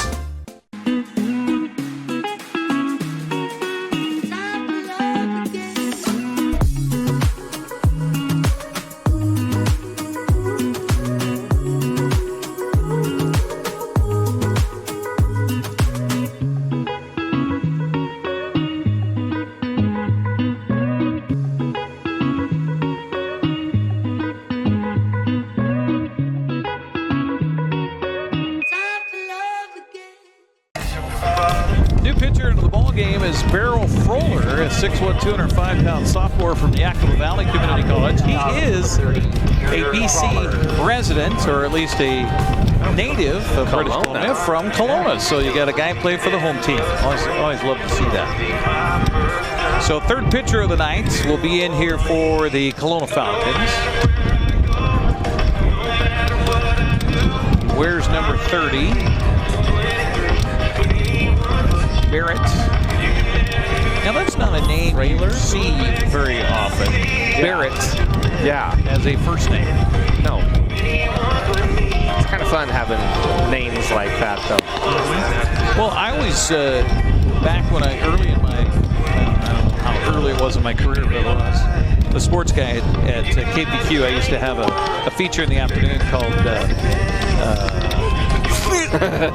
yeah, see how long I've been doing it. Yeah. It was a sports feature I did. Timeout. It was called Timeout. Okay. And one time I did a timeout on Thank God for Sports, because if it weren't for sports, I mean, think of tennis and all the names that have to be pronounced in tennis, and all the languages and cultures where they come from and everything else. And so that was the whole theme of my feature one time, was Thank God for Sports, because Martina Navratilova, I would never know how to pronounce that had it not been for sports. Well, and there's a lot of basketball names now, Duke, too. The Duke, former Duke head coach. Krzyzewski? Yeah, Krzyzewski, Mike Krzyzewski. First pitch here from Frailer is high and inside for a ball. 1-0 the count here to Jack Barker, who is up for the 4th time tonight. He's got a base hit and a run scored. He's got the bases loaded. The next pitch misses for a ball. 2-0 the count here as the Falcons are on their 3rd pitcher of the night. And the 2-0 pitch is swung on and missed. He was going after that one, and the count goes to 2-1. That was one thing for my wife and I when we were deciding names of kids. both being teachers, it's really difficult.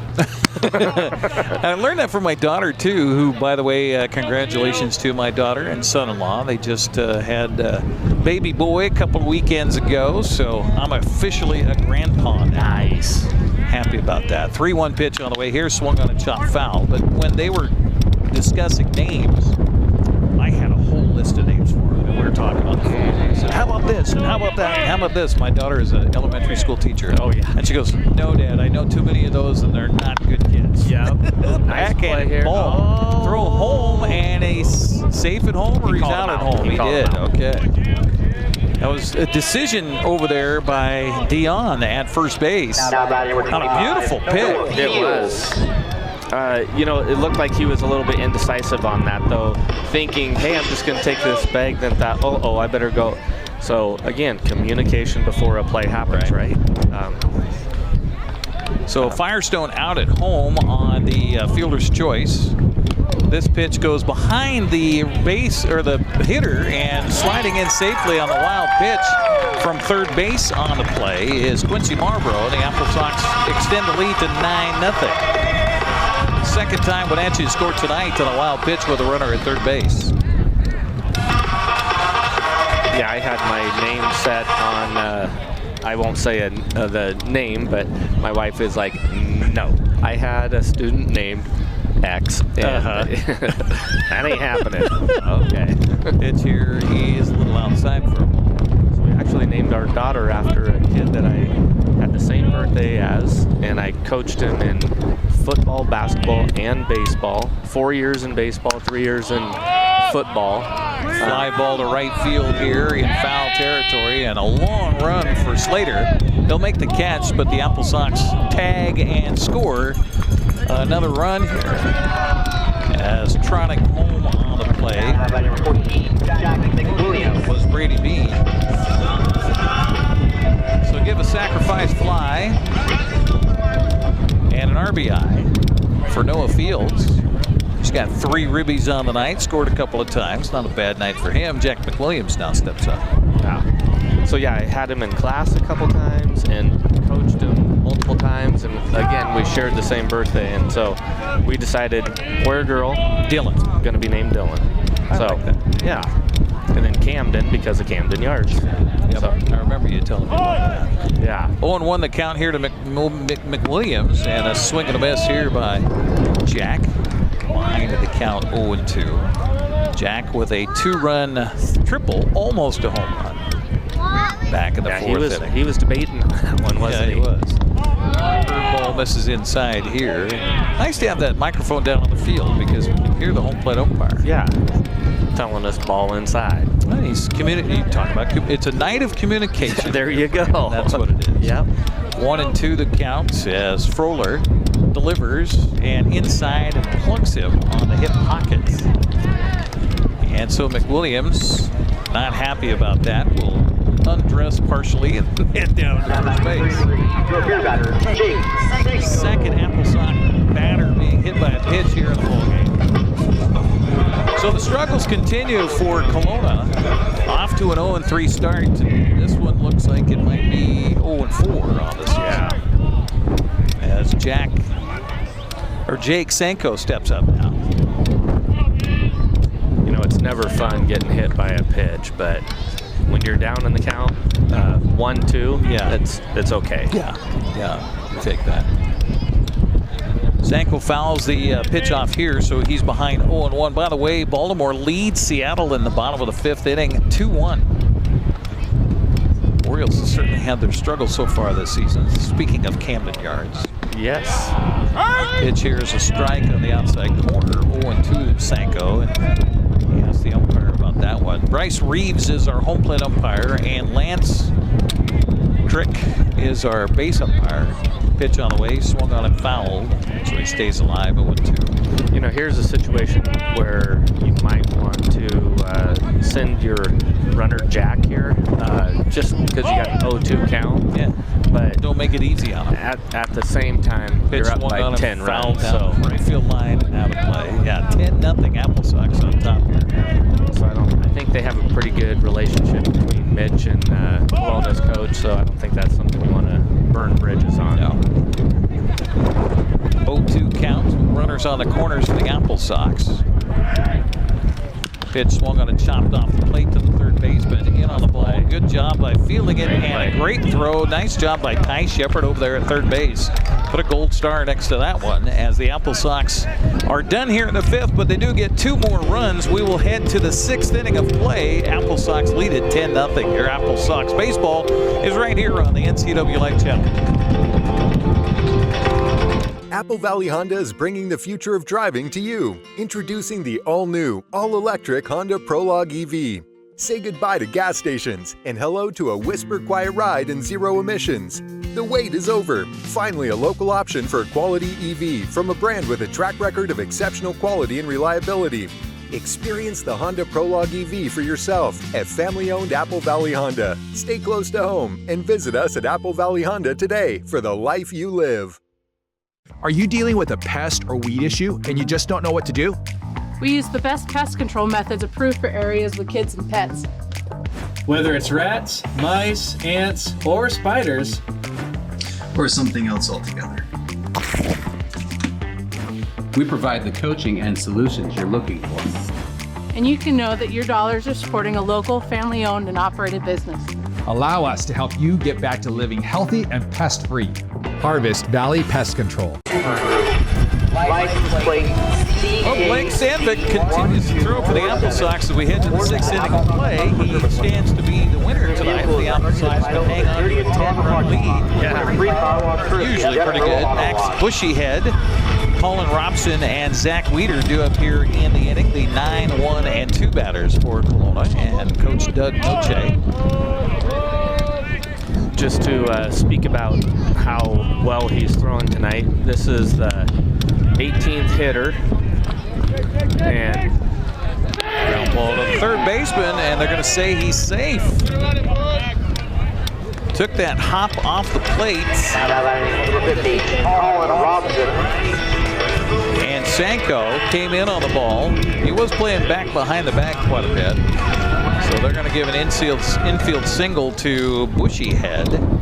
And that'll bring up the top of the order to Colin Robson. Only the second hit to the ball game here off of Sandvig by Kelowna. He'll turn to bunt, bunts it out in front of the plate. Sandvig quickly, like a cat, off the mound. The throw is off the glove of the first baseman, so safe at first base. Gonna call that a hit. Zach Weeder.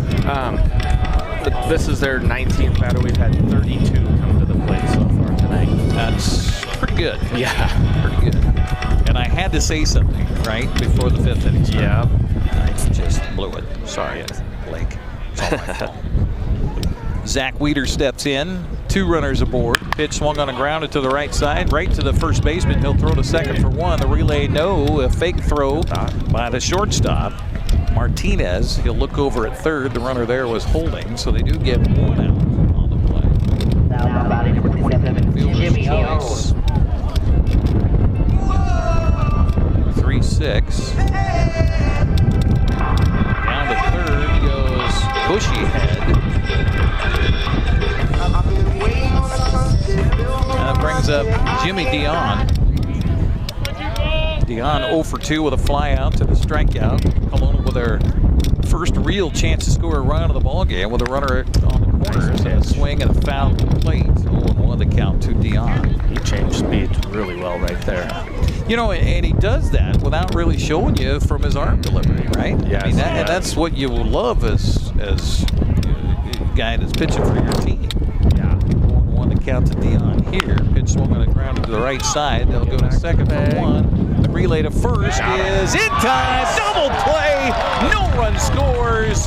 And we head to the bottom of the 6th inning. Sox on top, 10-0. Watching West Coast League Baseball on the NCWLIFE Channel. At Kennedy Group, we understand that buying and selling is more than a transaction, and it's more than just a house. This is where you will gather with friends and family, and where a lifetime of memories will be made. But buying a home is more than memories. Oftentimes, it's your biggest financial decision. The agents at Kennedy Group understand this and provide real estate advice based on your goals and dreams. Call us today, and let's find your happy place. Celebrate the class of 2025 with the NCWLIFE Channel. Tune in for live coverage of Eastmont and Wenatchee's ceremony Friday, June 6th, starting at 6 p.m. Coverage is sponsored by Dick's Heating and Air Conditioning, Latimer Integrative Chiropractic and Rehab, Merry Maids, Together for Youth, Wenatchee Valley College, and Wenatchee Valley Dispute Resolution Center. Join us for live coverage of Eastmont and Wenatchee's graduation Friday, June 6th on the NCWLIFE Channel. Thanks for joining us here on the NCWLIFE Channel as we head to the bottom of the 6th inning. AppleSox in charge here 10-0. Looks like Mr. Barrett Froller will continue to pitch here for the Kelowna Falcons. Wenatchee on top. If you're just joining us, Wenatchee got off to a good start to the ball game at the bottom of the first inning on a 2-run home run by Noah Fields. Wenatchee would bat around in the 4th to add to that 2-run lead. In fact, they'd score 6 runs on only 3 hits. Been a tough night for Kelowna on a pitching mound. They've had a lot of walks and hit batsmen here tonight, but also some choice batting as Jack McWilliams came through with a big hit in that 6-run 4th with a 2-run triple. Wenatchee just added 2 more in the bottom of the 5th. We'll try to add some more here in the bottom of the 6th. So 10-0 Wenatchee on top of the Kelowna Falcons here in game 1 of this 3-game series. You know, we've talked a lot about how well Blake Sandvig's been pitching, and you saw him hustle over there to first base on that last play, the 3-6-1 double play, and I don't know if you saw it, but he put out a big old fist pump and preserved his shutout. So through 6, so he's doing everything out there on the mound today for him. Always love a pitcher that can field his position and then help out defensively on a play like that for sure. Yeah. And that's just heads up. That's just a smart baseball play. It's swung on a foul out of play on the first base side. And the count goes to a ball and 2 strikes here. The leadoff man for the AppleSox here in the 6th, Cade Martinez. Cade is 1 for 2 tonight with a base hit. He's got a strikeout block in his last plate appearance in the 4th. Actually appeared twice in that 4th inning. The 1-2 pitch by Froller in the way and hit him. That's our 3rd hit batsman of the night here for the AppleSox. 2nd one by number 6, Froller.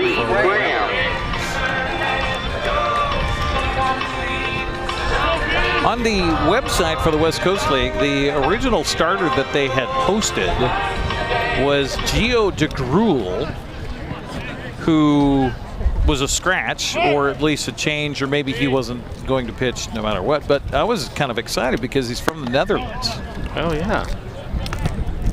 Good luck pronouncing that. First pitch, his hometown. Yes. Yeah, I was going to ask one of our friends in the studio about that. Pitch here, swung on a foul away. The count goes to a ball and a strike. Reed Graham.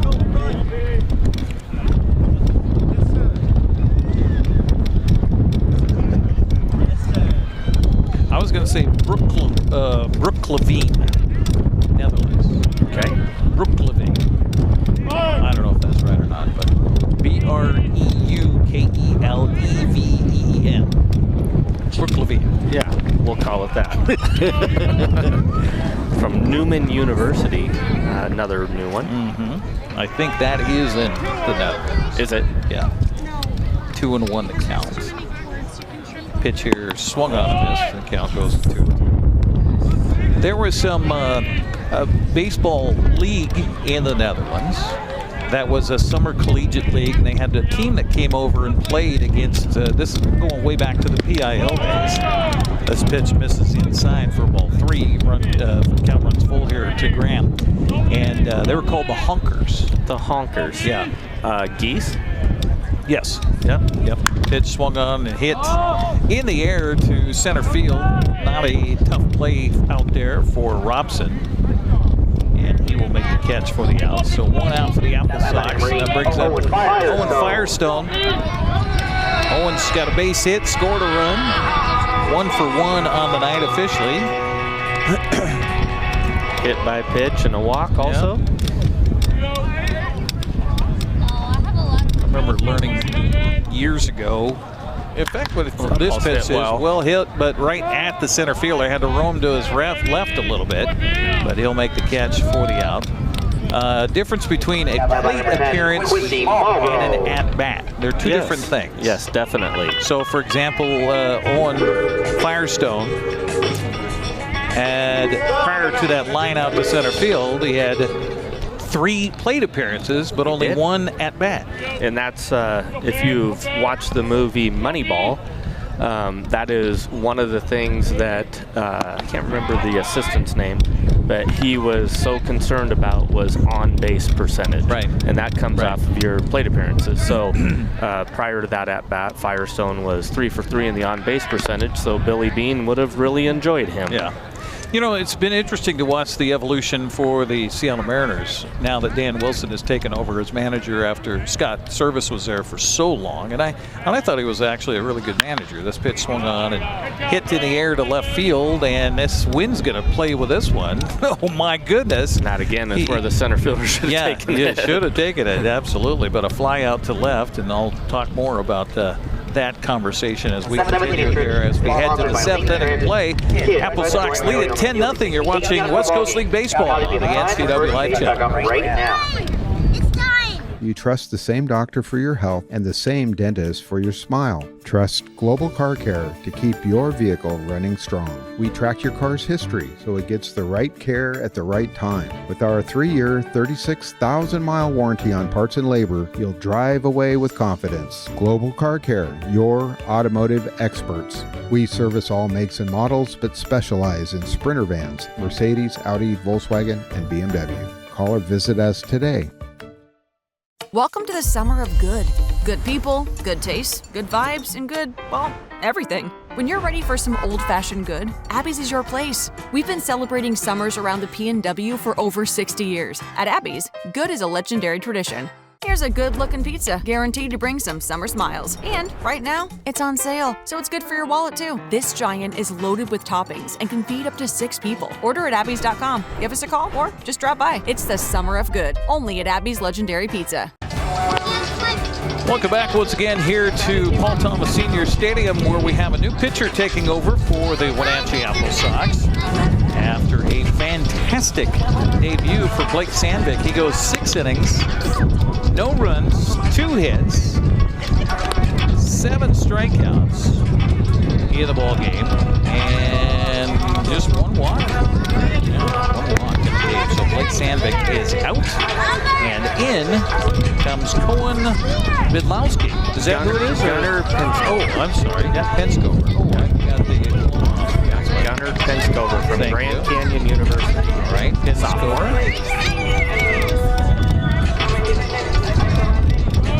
Out of Phoenix, Arizona, originally. Sophomore at Grand Canyon, 5'11", 165 pounds.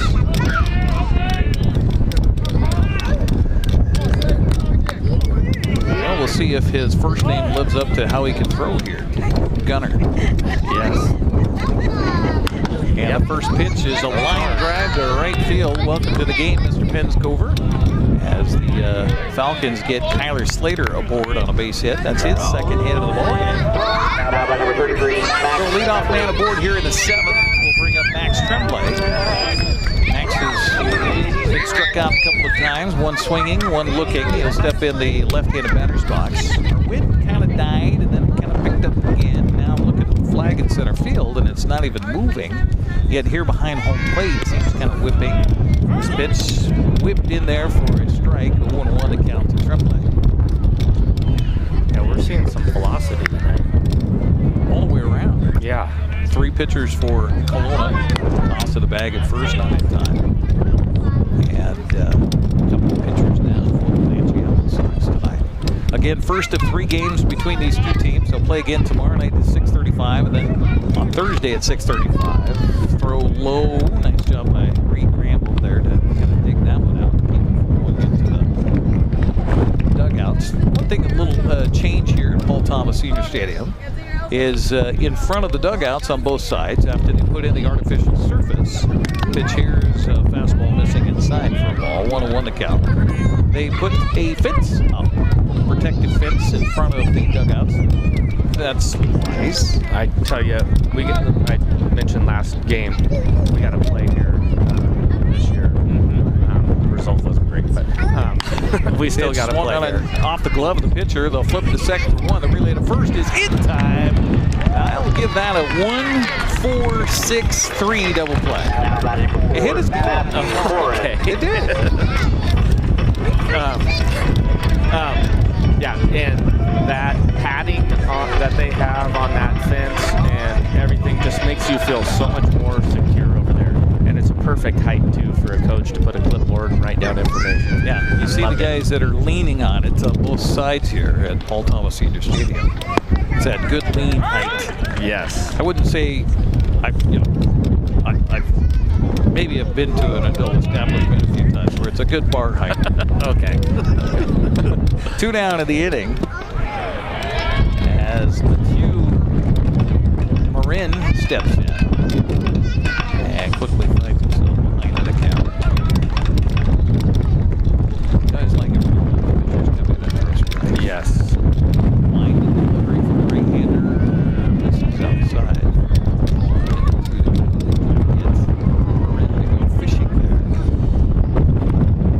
Spot to miss. Now he should come inside with some sort of pitch here.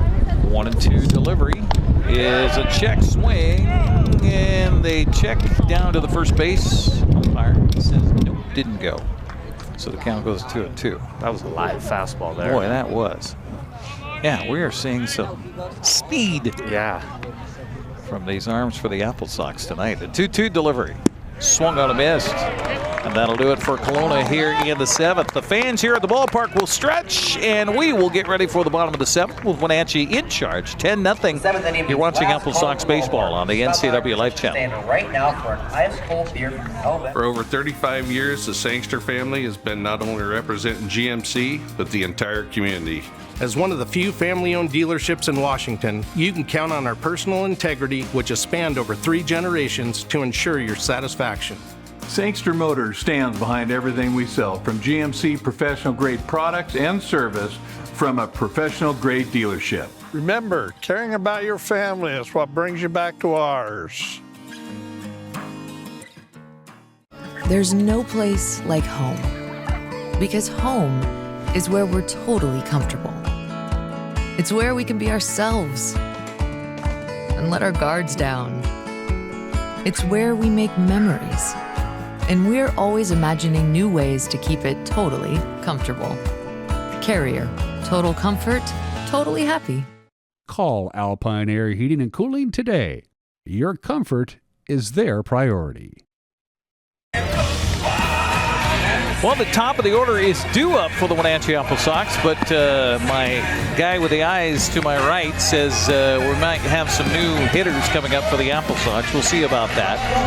As Barrett Froehler continues to warm up here between innings as the fans enjoyed singing Take Me Out to the Ball Game with the AppleSox Kids Choir. Our broadcast tonight brought to you in part by BioSports Physical Therapy, Aquatherapy, Sports Biomechanics, Orthopedic Physical Therapy, Orthotics. All you need to keep moving, find them online at biosports.net. Open Monday through Friday, 7 a.m. to 7 p.m. Brady Bean will lead it off here in the 7th. And the first pitch to him is in there for a strike. Off speed, 0-1 the count to Brady, who has scored a couple of times, has walked 3 times in a row. You talk about a guy who hit well over the weekend as he takes this pitch outside for a ball.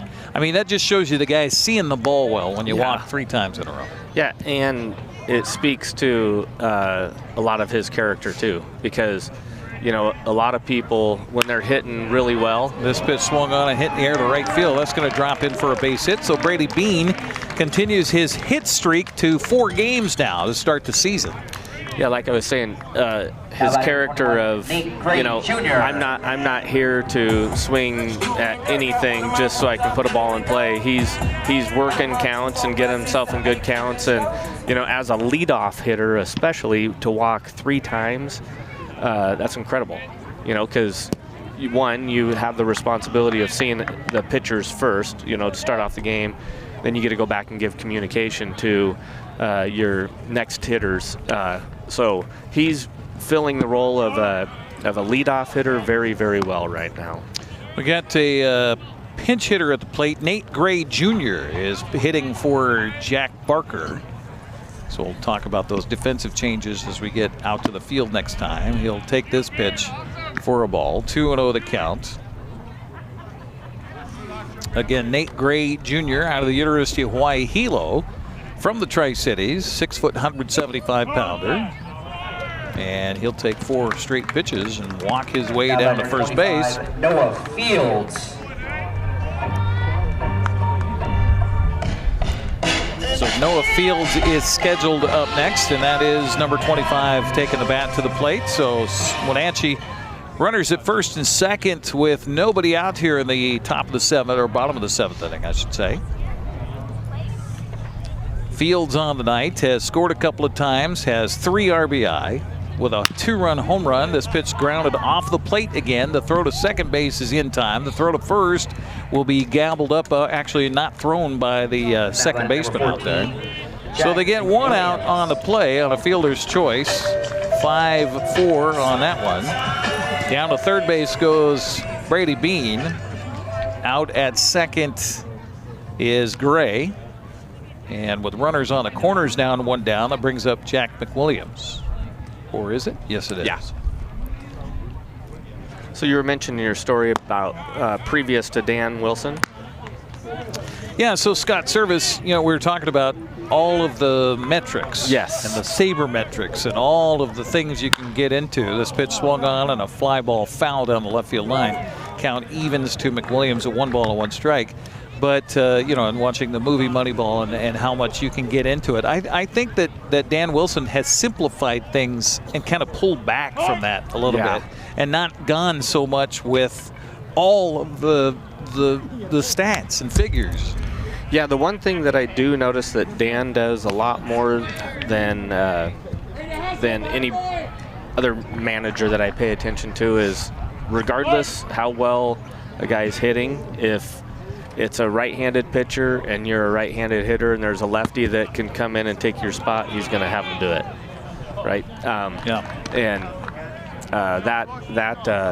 that sometimes I wonder if that's the best thought process. When Polanco was hitting so well and not hitting from the right side, they would pull him if a right-handed pitcher would come in.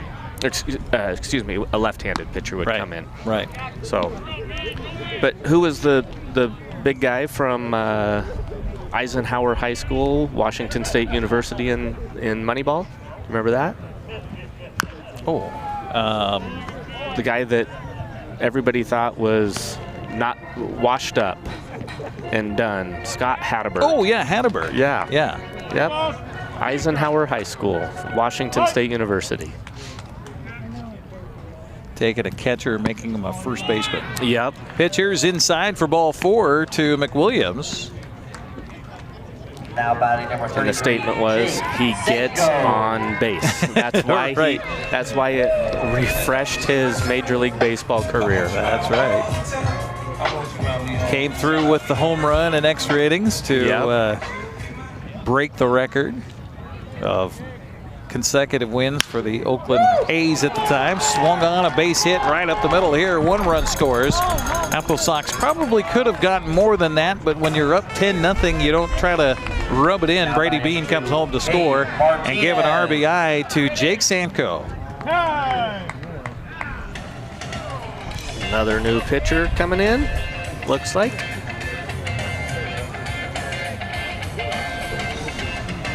So AppleSox continue to add on here, lead at 11-0, and we'll have another pitching change. And with that, we'll take another break.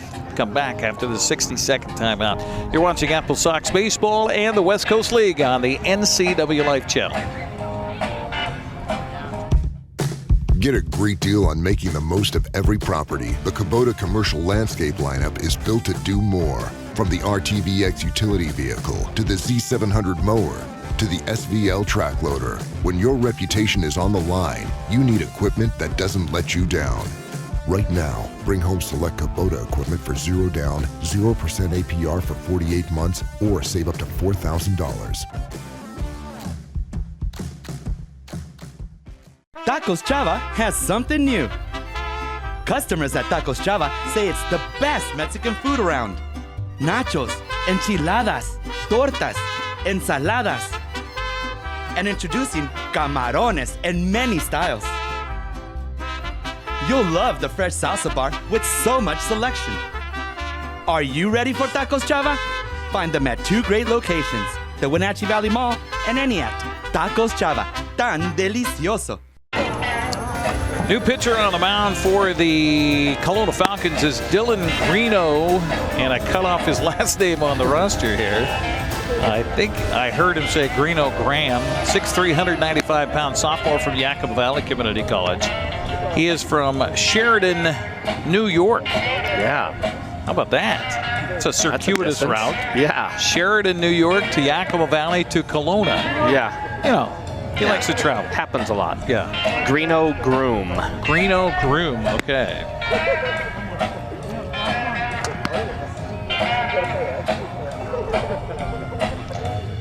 The fourth pitcher of the night here for the Falcons. Luke Brown is on the hook for this one, giving up 6 runs on 5 hits to start the ball game. He went 3 2/3. So now Greeno Groom, we'll call him Gigi, takes over on the mound here as Cade Martinez will step up.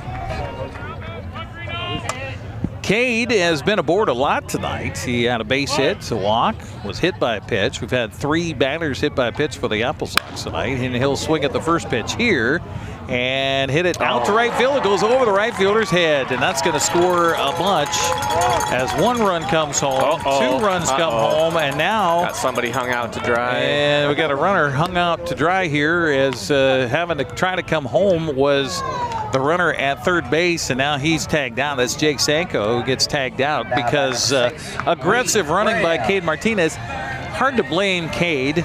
And in any situation, you're going to get a triple on that unless it's a situation like this. Again, you know, coach is being respectful human being there and saying, hey, we got enough. Let's hold up. There's no reason to go triple and score 3 runs there. And Cade, being an aggressive baseball player, wants to get the triple out of that. And unfortunately, didn't get it, but that's all right.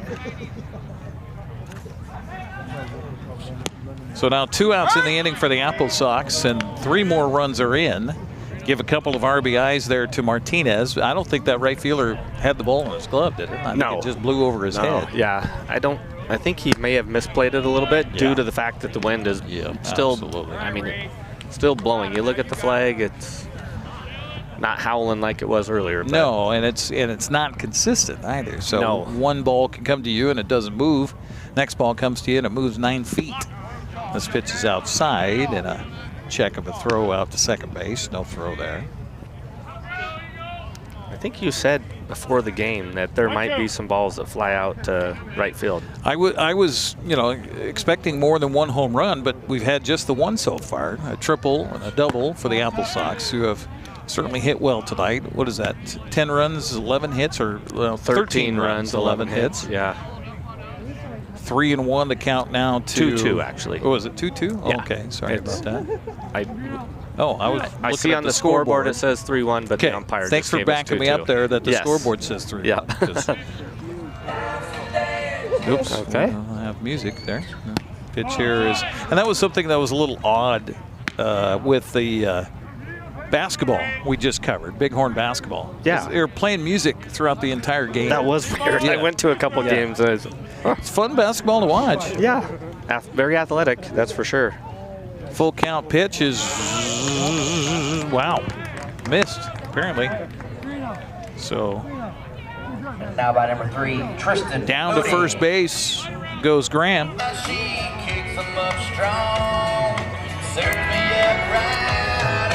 Now we got a pinch hitter here for the AppleSox. As coming in will be, I've got him as Caden Mitchell. Is that what they said? See up there, Tristan Moody. Okay. Or Mooney. Pitch swung on, grounded to the first baseman. Tough play over there. And a good job by Greeno Groom to cover the bag, and the AppleSox retired here. And Tristan Mooney. Okay, Tristan Mooney up there for the AppleSox, and he's gone, and so too are the Sox. But they do get 3 runs here in the 7th. We'll head to the 8th inning with Wenatchee in charge, 13-0 here on the NCWLIFE Channel.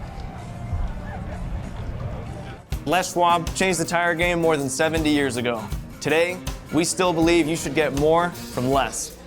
Like more hustle, less hassle. More of the best service around, less of the runaround. Because we include America's best tire warranty in every tire we sell. So you get more unbeatable warranty, less charging you extra. It's why we're more than proud to say, you get more from less. Celebrate the class of 2025 with the NCWLIFE Channel. Tune in for live coverage of Eastmont and Wenatchee ceremony Friday, June 6th, starting at 6 p.m. Coverage is sponsored by our Platinum supporter, Alpine Air Heating and Cooling, Community Glass, Feller Orthodontics, Focal Point Educational Services, Harvest Valley Pest Control, and Iwa Sushi and Grill. Join us for live coverage of Eastmont and Wenatchee's graduation Friday, June 6th on the NCWLIFE Channel. New pitcher for the Wenatchee AppleSox is Luke Sturkle. Wenatchee Valley College. I said. There you go. Wenatchee Valley College out of Ellensburg, a 6'1", 190-pound sophomore, will take to the mound on a mound he's very familiar with, you would assume, after playing at WVC this spring. Number 30, Luke Sturkle. And we also probably have some other defensive changes here. It looks like, did Mooney stay in as our catcher? Can't tell if that's Owen or if that's number 3 or number 8 behind the plate. That's 3. Okay, then that was our pinch hitter that came in and batted moments ago. We probably have some other defensive changes as well, so I'll depend on your young eyes to find exactly. Tristan Mooney now the catcher.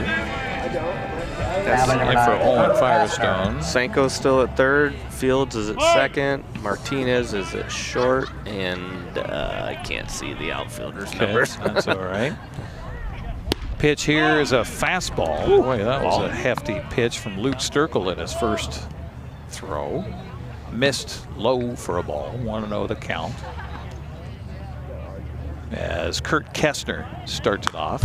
Pitch swung on a foul back. The count even now at 1-1 on Kestner, who is 0 for 2 tonight with a fly out and a strikeout. Not a lot of at-bats for Kelowna. No, they haven't really. That's what I was mentioning. What, 4th time through the lineup? 3rd time. Or 3rd time, yeah, you're right. 3rd time through the lineup is all. As we're in the top of the 8th inning. Sturkle's next pitch is in there for a strike, and the count goes to a ball and 2 strikes. Again, Bryce Reeves behind home plate. Nance Crick out there on the base paths. Our 2-man crew tonight, and this will be the 2-man crew. Typically, you have them for the entire series. Pitch on the way, nice swung pitch. on a missed. Foul ball. Or no, foul ball, and it comes out of Mooney's glove, so it stays at a ball and 2 strikes. Our broadcast tonight brought to you in part by Coldwell Banker Cascade Real Estate. Call Coldwell Banker Cascade Real Estate for all your real estate needs in Central Washington. 509-888-8887. That's 509-888-8887. 1-2 the count to Kastner here. And the pitch on the way is missing just outside. Count evens at 2 balls and 2 strikes. And that's one thing when you have a 3-game series like this that you kind of want to get along with the umpires in game 1. No matter what side of the scoreboard you're on. Yes. Because it'll make it a long series if you have some disagreements. Full count to Kastner. Leadoff man here in the 8th for Kelowna. Best chance they had to score is back in the 5th. Pitch on the way is outside for ball 4. So 1 on for Kastner. And that brings up Ty Shepard. Shepard 0 for the 9th so far with a strikeout and hit into a fielder's choice in his last at bat back in the 5th. 1 aboard for Kelowna. Was that 2nd time of the ball, 3rd time of the ball game. They get the leadoff man aboard. 3 in the last 4 innings, as a matter of fact. Pitch on the way is a strike on the outside corner, 0-1. Well, I will say Sturkle, when he has missed, has not missed by much. No. Not like we've seen some of the arms for Kelowna tonight. Bunch of hit batsmen, swing and a foul into the glove of the catcher, and the count goes to 0-2 quickly here on Ty Shepard. Yeah, and like you said, when he's missing, he's just missing off. So Good to see. With a long look into Mooney, our new catcher, so new battery all the way around here. And flinch by the batter, but he'll take ball 1, 1-2 to count to Shepard. 13-0 AppleSox. How about that? Yeah, I like the 11 hits as well. 40, my math doing right? 40 runs in the last 3 games. Pitch on the way, swung on and fouled back. Right off the catcher's mask. Ouch.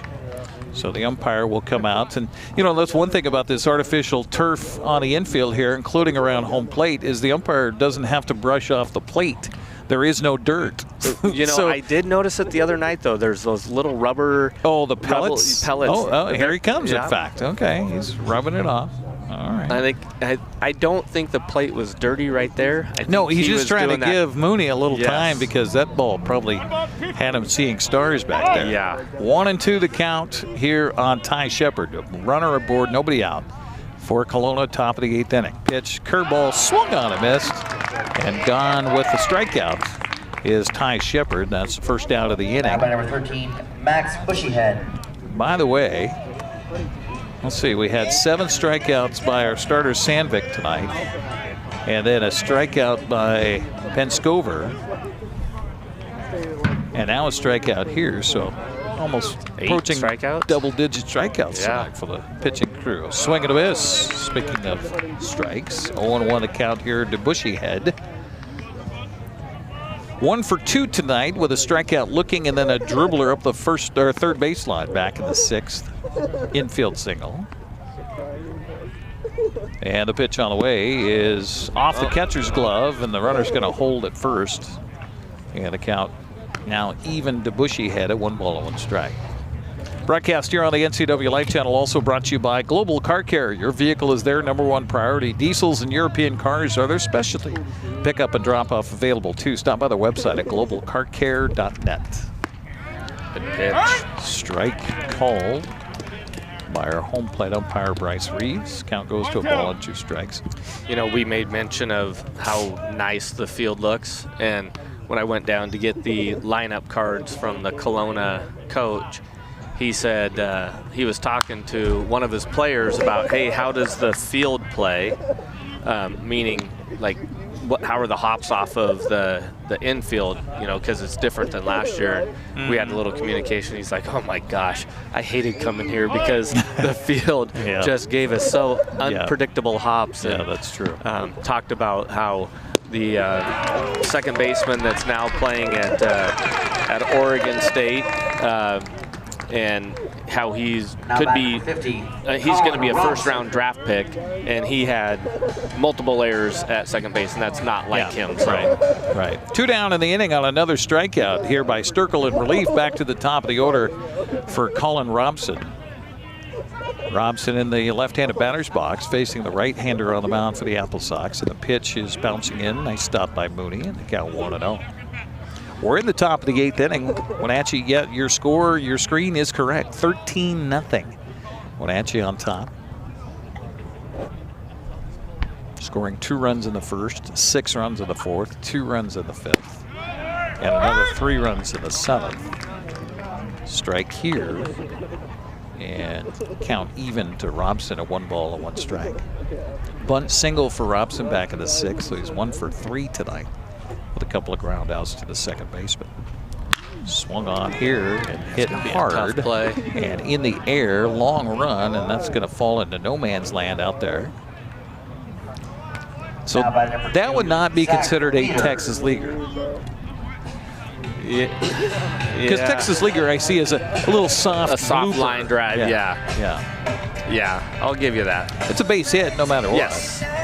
So runners at first and second now for Kelowna, and that brings up Zach Weeder. Weeder 0 for the night with a pop in foul territory, a soft fly out, and a fielder's choice. This pitch misses outside for a ball. 1-0 the count.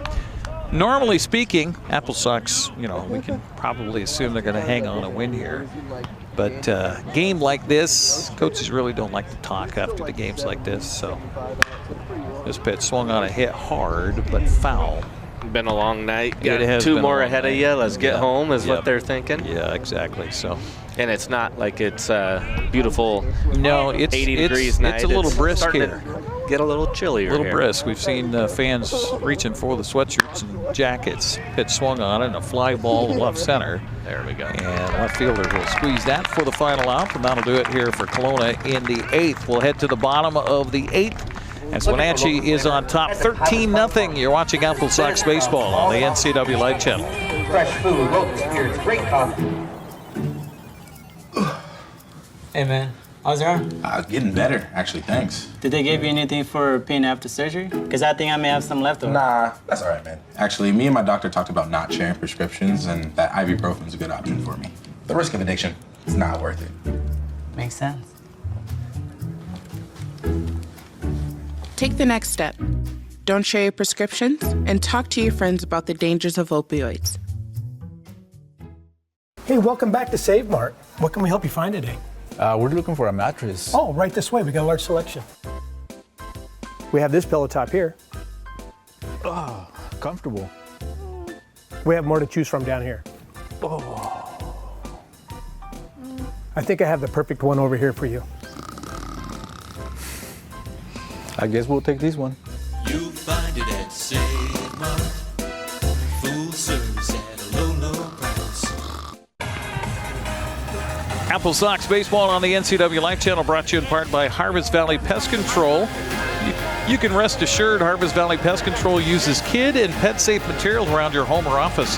Call Harvest Valley Pest Control today for your free estimate at 509-423-2207. That's 509-423-2207. So as we go to the bottom of the 8th inning, AppleSox will bring Quincy Marlborough to the plate to lead it off, number 9 hitter, facing Dylan Greeno-Groom, and the first pitch is laced to right field, but right at Kyle Slater out there. And we've got a new left fielder out there too. Oh, okay. Carter Germain out of Allen County Community College. So back to the top of the order for the AppleSox, and Brady Bean, who got his first hit of the night in the 7th. Comes up here in the 8th, having scored 3 runs tonight. Also got a bases-loaded walk for an RBI. First pitch he'll take for a ball, 1-0 the count to Brady Bean. Pitch here is swung on and hit in the air, but foul, and the count even at 1 ball and 1 strike. Our broadcast also brought to you by Highlander Golf Course and Grill. Plan your next tournament today. Call the Pro Shop. Schedule your time on the course. You can go in their simulator. Ground ball here by Brady Bean as he growled coming out of the box. He did not like his swing apparently on that pitch. And he is out 6-3 on the putout. So that is the second out for the AppleSox here in the 8th. And that brings up, we have another pinch hitter, 21. Gray Jr. came in and pinch hit for Jack Parker. So he's his first strike of the game, right? Threw 4 straight the last at bat. He did. Yep, drew a 4-pitch walk. His first at bat tonight. This pitch swung on a chop to the right side. Going to be a tough play. First baseman flips to the pitcher covering, and they say he's out. And I just lost my score sheet down underneath the bleachers here, next door to us. So hopefully Marion's going to be able to help me with that. So 3-1 on the putout. Thank you, appreciate that. It wasn't my score sheet, it was my roster. All right, so that's it. As we head to the 9th frame, Kelowna needs 13 runs to tie it and send it in extra innings. We'll see if that happens. Coming up next on the NCWLIFE Channel.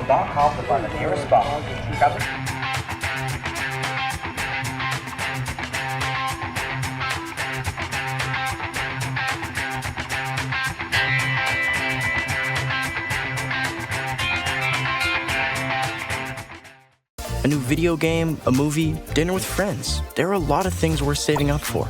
Vapes aren't cheap, and buying pods over and over can stop you from affording things you want more.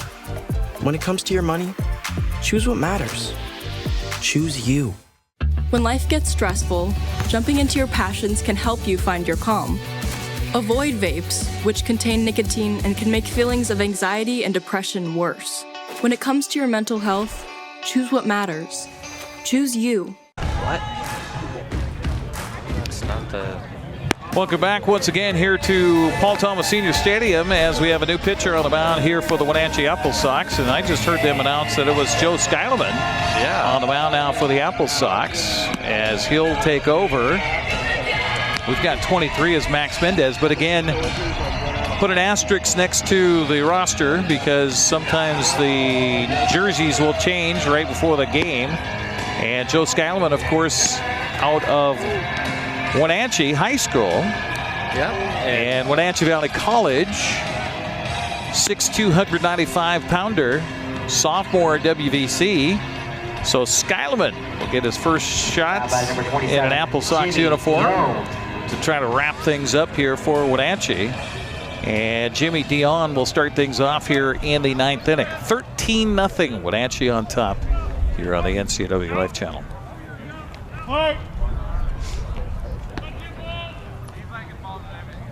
First pitch by Skyleman, swung on and a fly ball sky high to center field. This is chasing McWilliams back, and he'll make the catch for the out.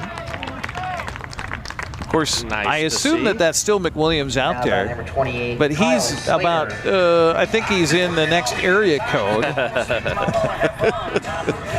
Because at least is how it looks here in the dying daylight of this June evening here in the Wenatchee Valley. Kyle Slater now steps up, and the second pitch by Joe Skyleman is a little outside for a ball. 1-0 the count.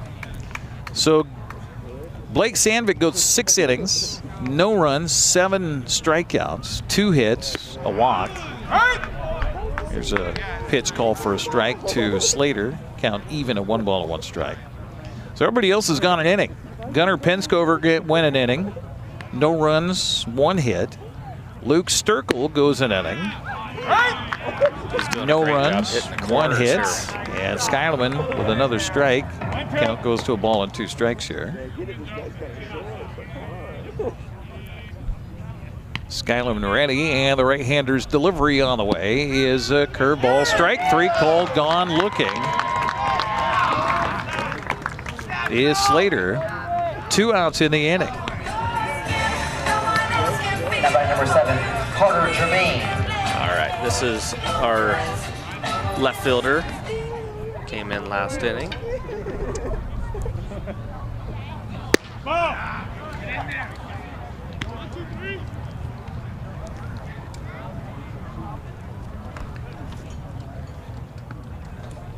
Out of Allen County Community College. Swinging a miss here, and the count evens at 1 ball and 1 strike. By the way, strikeout for Skyleman gives the AppleSox now 10 strikeouts. Make that 11 strikeouts on the night as the pitching staff. Fastball here. Man, I'll tell you, Wenatchee's been bringing the gas all night long. Yeah, and hitting spots. That's a thing that we that's impressed me even more than the velocity, and the velocity is pretty good. Swing and a miss here. Kelowna down to it with 2 outs here in the 9th inning, trailing at 13-0. 2-2 the count. Wenatchee's Joe Skyleman trying to wrap it up for the AppleSox, and the pitch is a little inside. That umpire wanted to call that, didn't he? Stood up like he was about ready to He was about ready to pull the trigger on it. 3-2 count. And a swing and a miss, and that'll do it. The AppleSox pitching staff, fantastic here tonight as they get their second shutout of the season, and Wenatchee blows the doors off the Kelowna Falcons here in Game 1, 13-0. We'll take a break and come back, wrap it up next here on the NCWLIFE Channel. The agents of Kennedy Real Estate Group are committed to providing the ideal client experience. We believe in the power of relationships. Why? Because we don't just work here, we live here. From the nonprofits we serve, the parks where we play, and the local businesses we support, our team understands the value of living in the Wenatchee Valley. Let's begin your real estate story.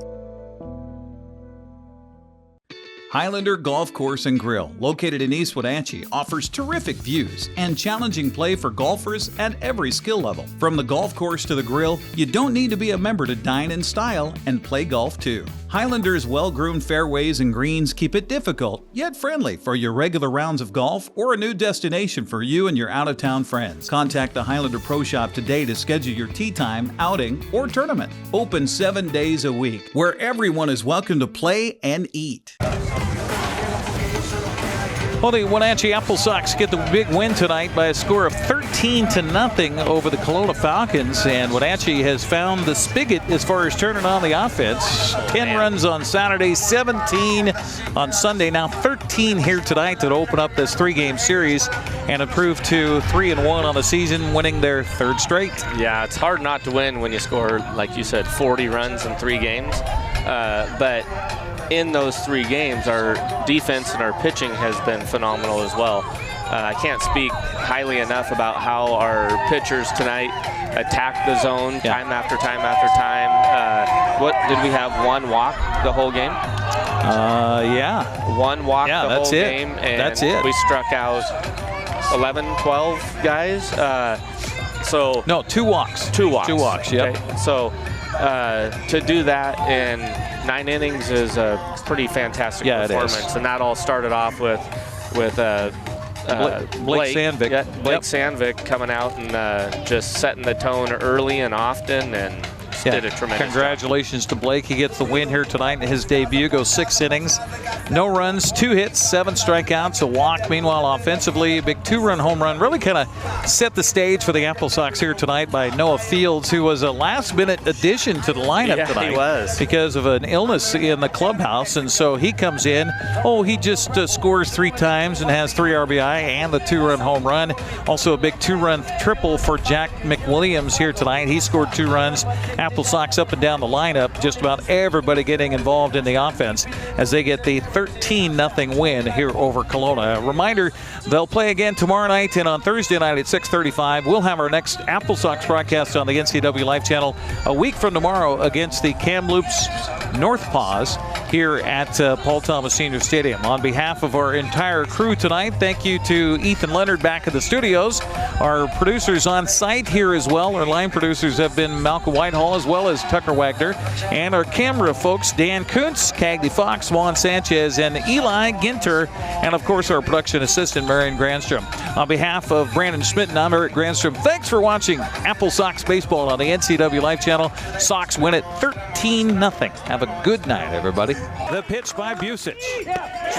Thanks for watching Wenatchee AppleSox Baseball right here on the NCWLIFE Channel. Tonight's broadcast was sponsored by our Platinum supporter, Alpine Air Heating and Cooling. Also by Abby's Pizza, Apple Valley Honda, Biosports Physical Therapy, Caldwell Banker Cascade Real Estate, Global Car Care, Harvest Valley Pest Control, the Highlander Golf Course and Grill, the Kennedy Real Estate Group, Les Schwab, Sangster Motors, Save Mart, Tacos Shava, Together for Youth, Valley Tractor, and Alpine Air Heating and Cooling. This has been a special presentation of NCWLIFE Channel Sports. We now return you to normal programming already in progress.